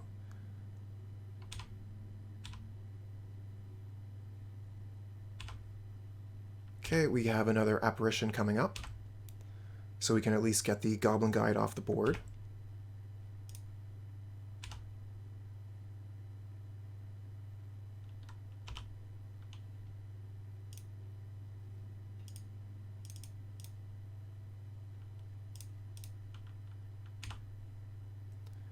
And we have to pass. At this point, we're actually hoping to draw lands, so we can land a Batterskull. Although a Stoneforge Mystic off the top would be fine as well.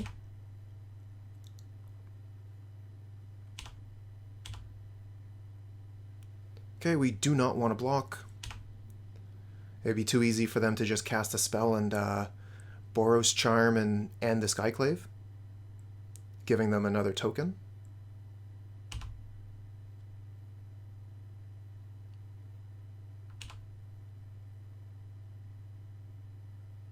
Okay, and we just take 1 from that, so that's fine.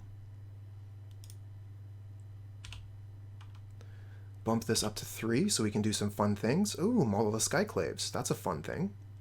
So we can put the Maul onto the Apparition, start swinging for 4 in the air, and we'll have another Apparition as backup. So let's see if they respond to this to kill our creature. And if they do, we can try and Flickerwisp it.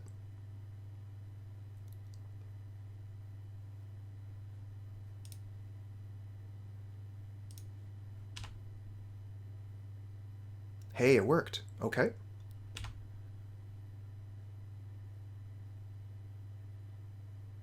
So we now have an excellent clock. And we have Skyclave Apparition as backup to take the Swift Spear off the board. We could also hit it with Flickerwisp when they attack. And that would be a higher damage source. So we'd be hitting for 7 in the air next turn. So we're going to go with that route instead. Flick the Ghost post-combat. No, we want to keep the Maul on it. So they're going to Skullcrack us. That's fine. We can Flickerwisp their Swift Spear when they attack, so they won't deal any damage with it, and then we'll have an aggressive creature that hits in the air.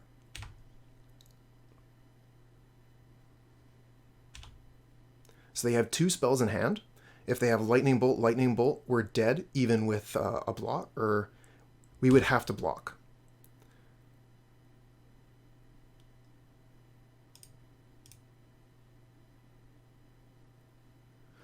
So we can Flickerwisp their Swift Spear, or we can Apparate a Swift Spear. I think the Flickerwisp is going to be slightly better. It blocks a little bit better.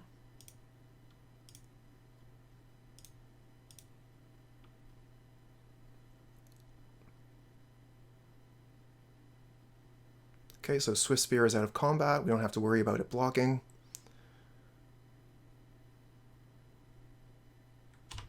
So the trick here is, do we block the Swift Spear?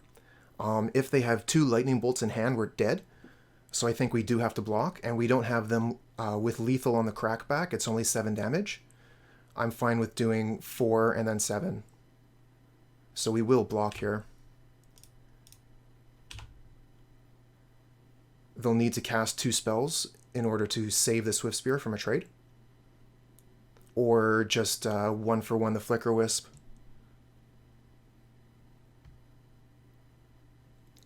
Yeah, blame the latency. I understand. I have lots of excuses for my dumb plays.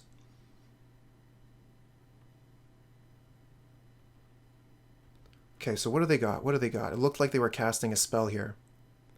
Yeah, they are casting a spell. They're going to Lightning Bolt me. So it looks like they did have lethal here. And they're going to wear the Aether Vial. Okay. So that saves the Swift Spear.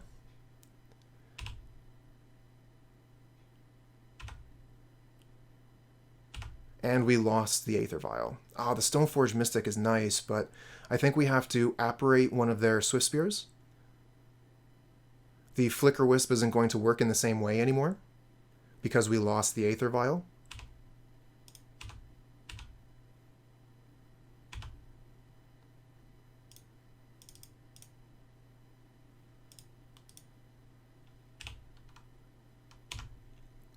Okay, so they need to draw a spell here in order to kill the Apparition with the Swift Spear.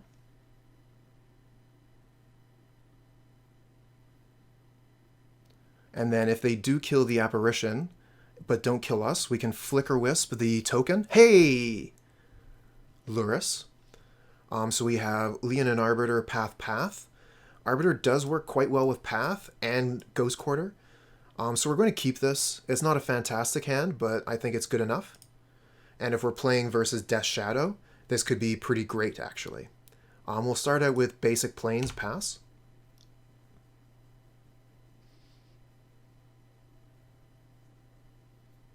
Okay, Arid Mesa.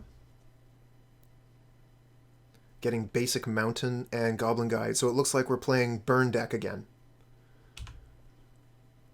Okay, we're going to let that attack, and then we're going to Path it.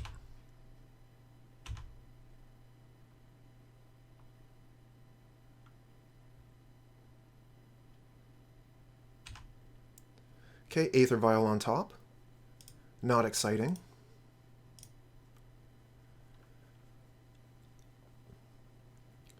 I would like to see an 8 Death Shadow matchup. That's what I was really kind of hoping for.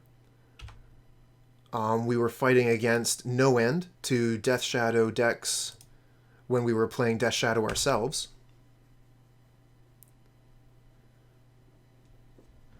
Yeah, that was the hope. Okay, so it is Blackcleave Cliffs. So that's interesting. Probably means they're playing Bump in the Night. Okay, another boring card.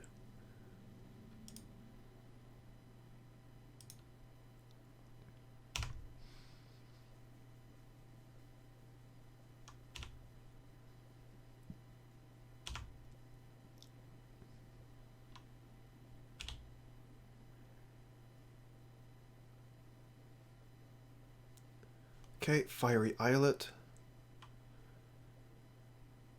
And Bump in the Night. Okay, so it looks like the Rakdos burn deck, and it probably plays Scourge. Doubt it plays Shadow, but I think Scourge is in this list. Okay, basically there's nothing we can do here. We could Ghost Quarter something, but I would rather keep my lands, so we could potentially cast a Batterskull.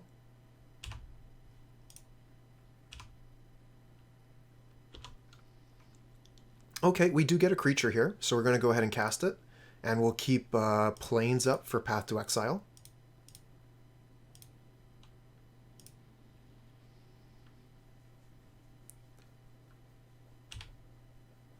So this will make their fetch lands quite slow.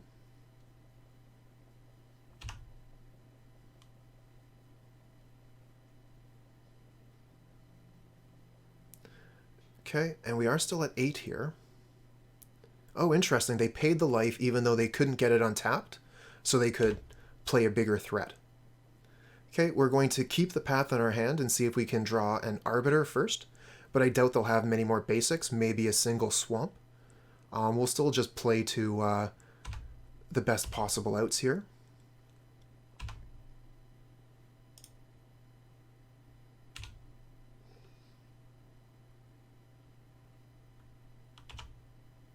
And we get another land.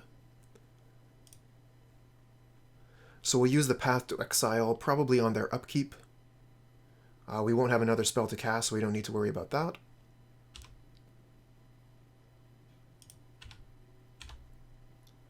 This attack makes it quite obvious that we have an answer, otherwise we would hold that back. We'll put a stop on their draw step, so there's more chance of them drawing that basic land and getting nothing from the Path.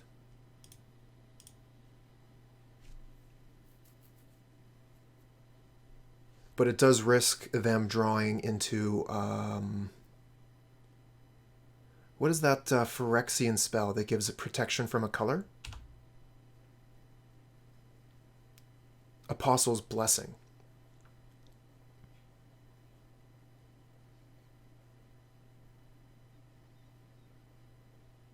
Okay, are they going to put Lurrus in hand here? Or do they have some spell they want to play? Okay, it looks like they put Lurrus in hand.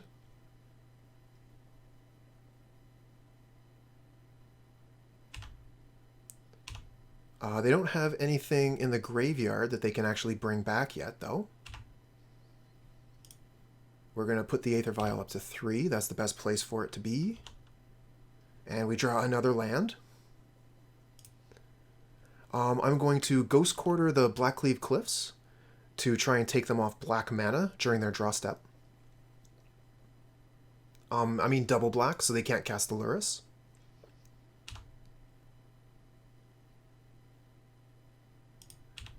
We have another land in hand, so we don't need to worry about keeping so many lands up for Batterskull. We already have plenty. So yeah, I'll do that on their draw step. Okay, they're lightning bolting us. Nothing we can do about that.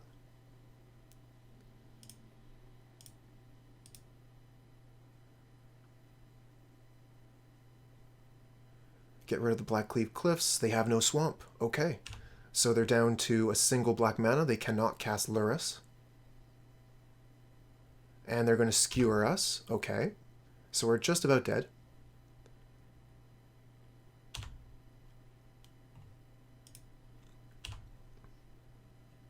And if they have Lightning Bolt here, we're dead. They would not have been able to cast it during their own turn because of the Archon. And we draw another land.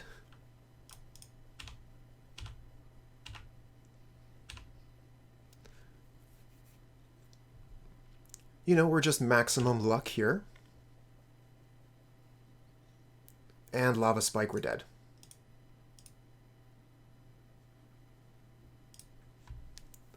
Okay, so we're going to do the same sideboarding basically as last time, but we're going to want to keep the removal creatures and removal spells in.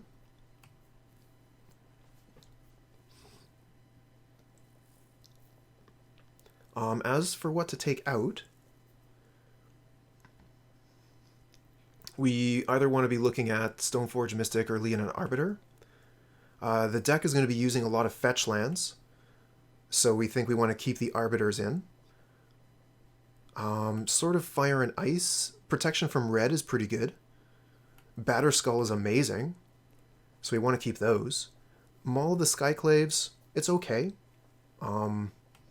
I think we might as well keep it in. I think the Archon is pretty bad. They can answer it with a single spell. I think we can take that out safely. Although the Archon does limit what they can do with Lurrus. I think we'll just answer Lurrus with Apparition or Path to Exile. I think we want to keep the Givers. Giving our creatures protection from Lightning Bolt seems okay. But we are playing quite a few things that are doing the same kind of effect. We'll take out one of the Thalias.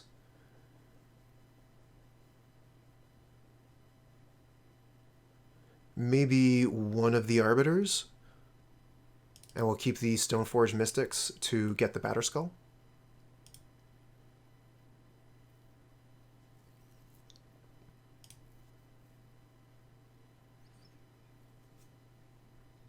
Okay, this hand is great. We love an Auriok Champion, and we have a path to back it up, so we'll keep.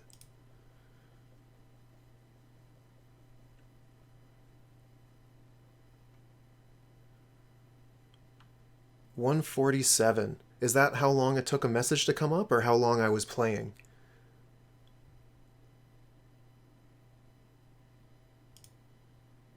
So our 25-second latency. Oh, that's brutal.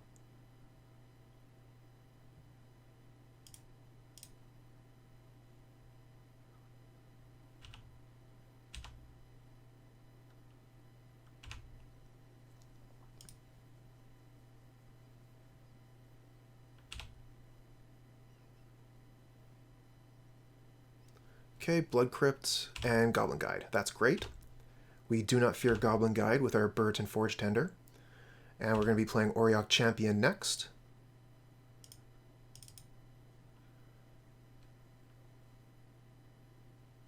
How's the future looking? Future's looking pretty good.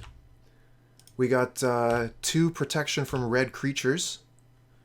So they're going to have a pretty hard time attacking through. And we're going to be gaining life with the Auriok Champion.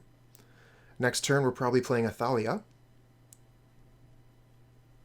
which is going to slow them down even more. So I'm pretty sure that we're going to get there this game. And Rift Bolt's not too great when I have a Thalia. But I'm wondering if I want to present Thalia as a target here.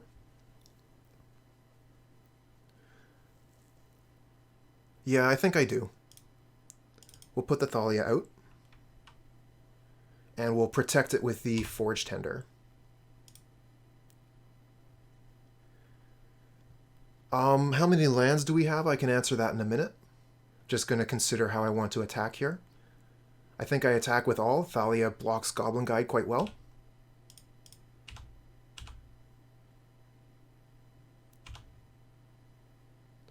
And then we pass. The path is no longer an option because of the Thalia.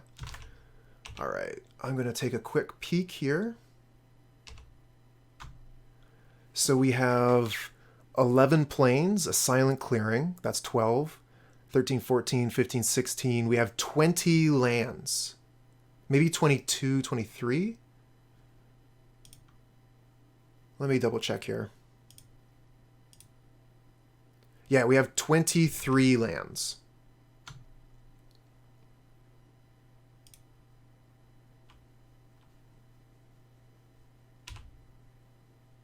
Okay, so they have to pay a mana for that to work. And they're going to target the Thalia with it. So I think I would like to protect the Thalia. That's going to prevent them from doing basically anything else this turn.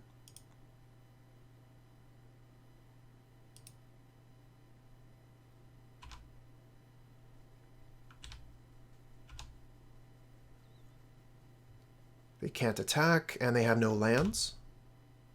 And we get Arbiter. Oh, that is genius. We love Arbiter here.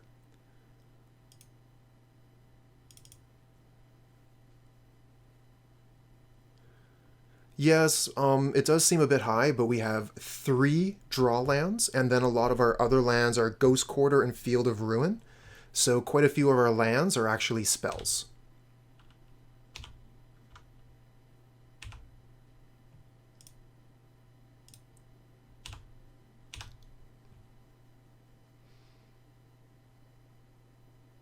Okay, they can attack me with Goblin Guide if they want.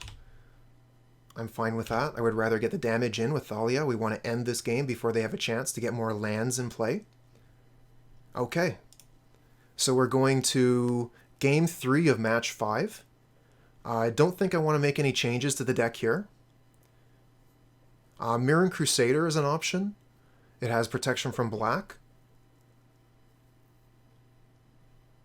But it dies to Lightning Bolt, so I'm not too keen to have a 3-drop that dies to Lightning Bolt like that.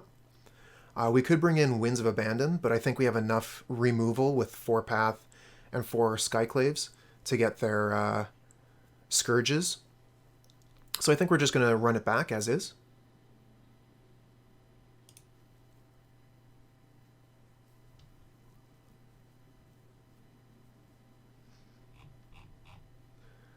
This is okay. We're going to keep this. It's good enough.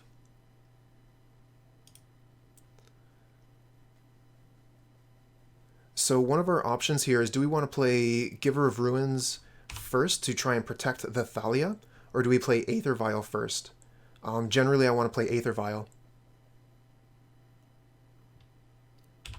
Here's a Thoughtseize, so they're going to take one of our best cards.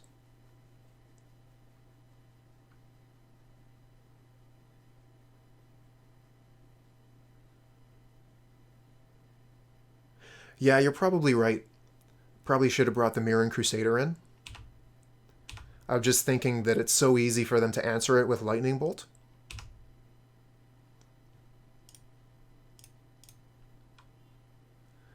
Vial first, yep. Yeah, I think that would have been the best thing. Unfortunately, we got hit by Thoughtseize, and they took the best card out of our hand. It takes the option away from me now, so I do have plays 1, 2, and 3 just lined up here.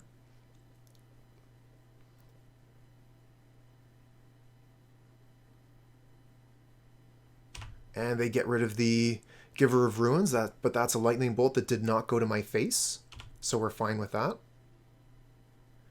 And we're still at 20 life, which means they cannot make a Scourge. And we drew a Champion. We are going places. So there is the question of, should we play the Champion first, or should we start with Thalia? Thalia they'll have a harder time casting their spells. And we don't have to worry too much about blocking yet. So I'm thinking about starting Thalia and then playing Champion on turn 3 instead. Because they won't be able to answer either of these cards this turn. They don't have enough mana. I'm going to start with a Thalia.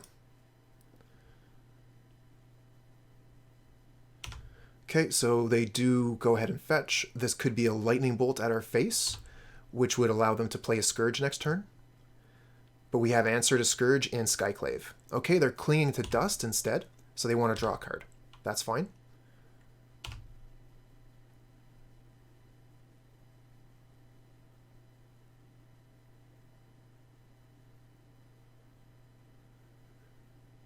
Okay, so they do get land here, and they're playing a Dark Confidant.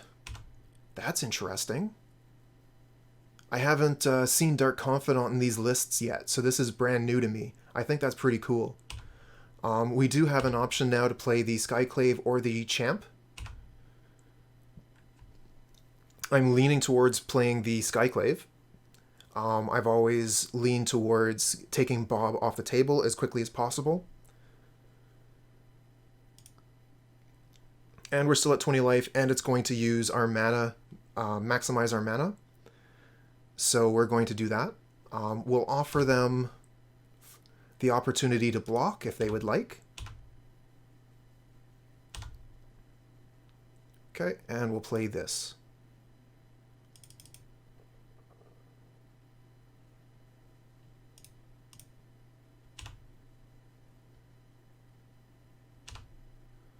Okay, they can go ahead and fetch, but they're not going to be able to play any spells. Thalia. Do they have life gain, though? They have Cling to Dust. That can gain them life.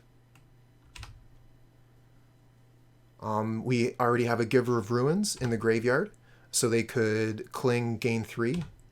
Goblin Guide here, if they want to attack, I will not block. Okay, this is fine. Thalia can attack through it. And Shefet Dunes next turn will allow us to attack through with more creatures. So we'll start with an attack. They will have no answers to this. They only have 1 mana. Thalia will prevent it. That's right. Life gain for 5 mana. And we'll play the Champion first, so the Giver will give us a life.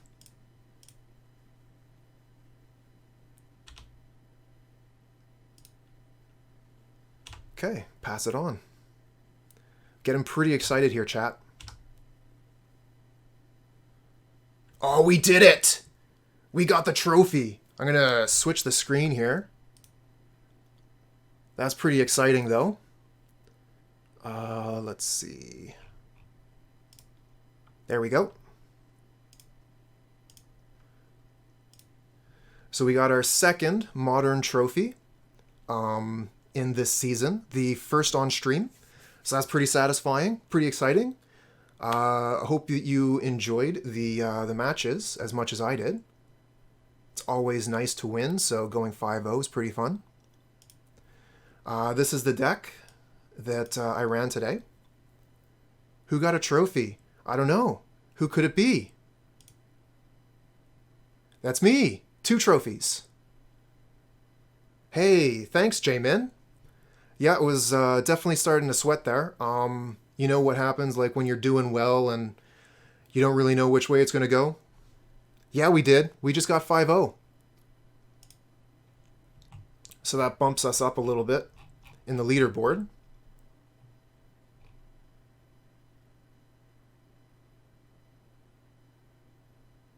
There I am.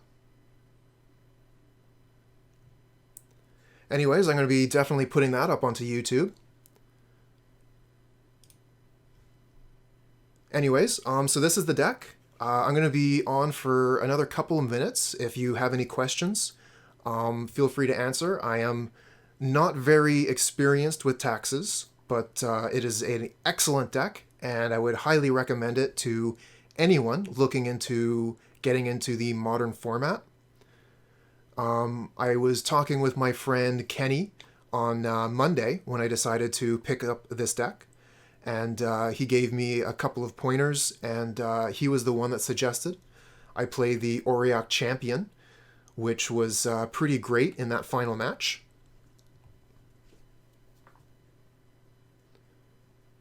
Pretty satisfied with how the deck has been performing. I actually really enjoyed the Maul of the Skyclaves. This card has been fantastic. Being able to equip it immediately and start swinging for big damage. This gives your Skyclave Apparitions evasion. So all of a sudden, instead of being this 2/2 that's just stuck sitting there because they have their own 2-power creatures, it's now 4 power, 4 toughness in the air. So Maul has been fantastic. That's right, handsome. Kenny Dolson. He's a Death and Taxes player here in Halifax. And we had a little talk about the deck. One of the other things that he was saying is that while he was thinking the land count was correct, he said I should consider changing the Shefet Dunes for more draw lands. I think that that is definitely an option. Quite a few games I had just too many lands, and if a Shefet Dunes had been a draw land, I would have been able to draw those extra cards. I never activated the Shefet Dunes this league, I don't think. Although I think there was one point where I was discussing it, but the opponent conceded before we had the opportunity. Okay, so we're going to be signing off in just a minute. If you would like to see the rest of the league, I'm going to be putting it up on YouTube today, so you'll be able to check that out this afternoon. Let's see here. What does Handsome say?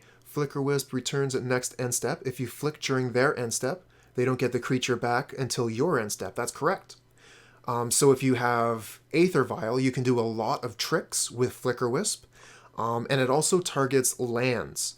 So you can actually take some of their lands off the board, so they wouldn't potentially be able to Cryptic Command, for example, during your beginning of combat step. Lots of tricks you can do with Flickerwisp, Skyclave, and Stoneforge Mystic.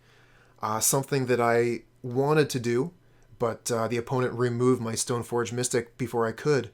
I was going to activate the Stoneforge, hold priority, and then... okay, well that wouldn't have actually worked, so... I was thinking I could flicker it, but this is not a blink, so I wouldn't be able to hold priority and get another equipment with the Stoneforge with a Flickerwisp. So that wouldn't have worked anyways. But Flickerwisp does work very well with the Skyclave Apparition as well, either allowing it to exile another creature, or if the apparition has been destroyed, you can use the Flickerwisp to kill the token that is left behind. So that's pretty good as well. Anyway, I think we're just about done. So if you'd like to check out some more Magic, I play Mondays to Fridays from starting at 7 a.m. ADT. And Friday we'll be playing Death and Taxes again. And tomorrow we'll be playing Elves. So I hope you all have a great day, and I'll catch you next time.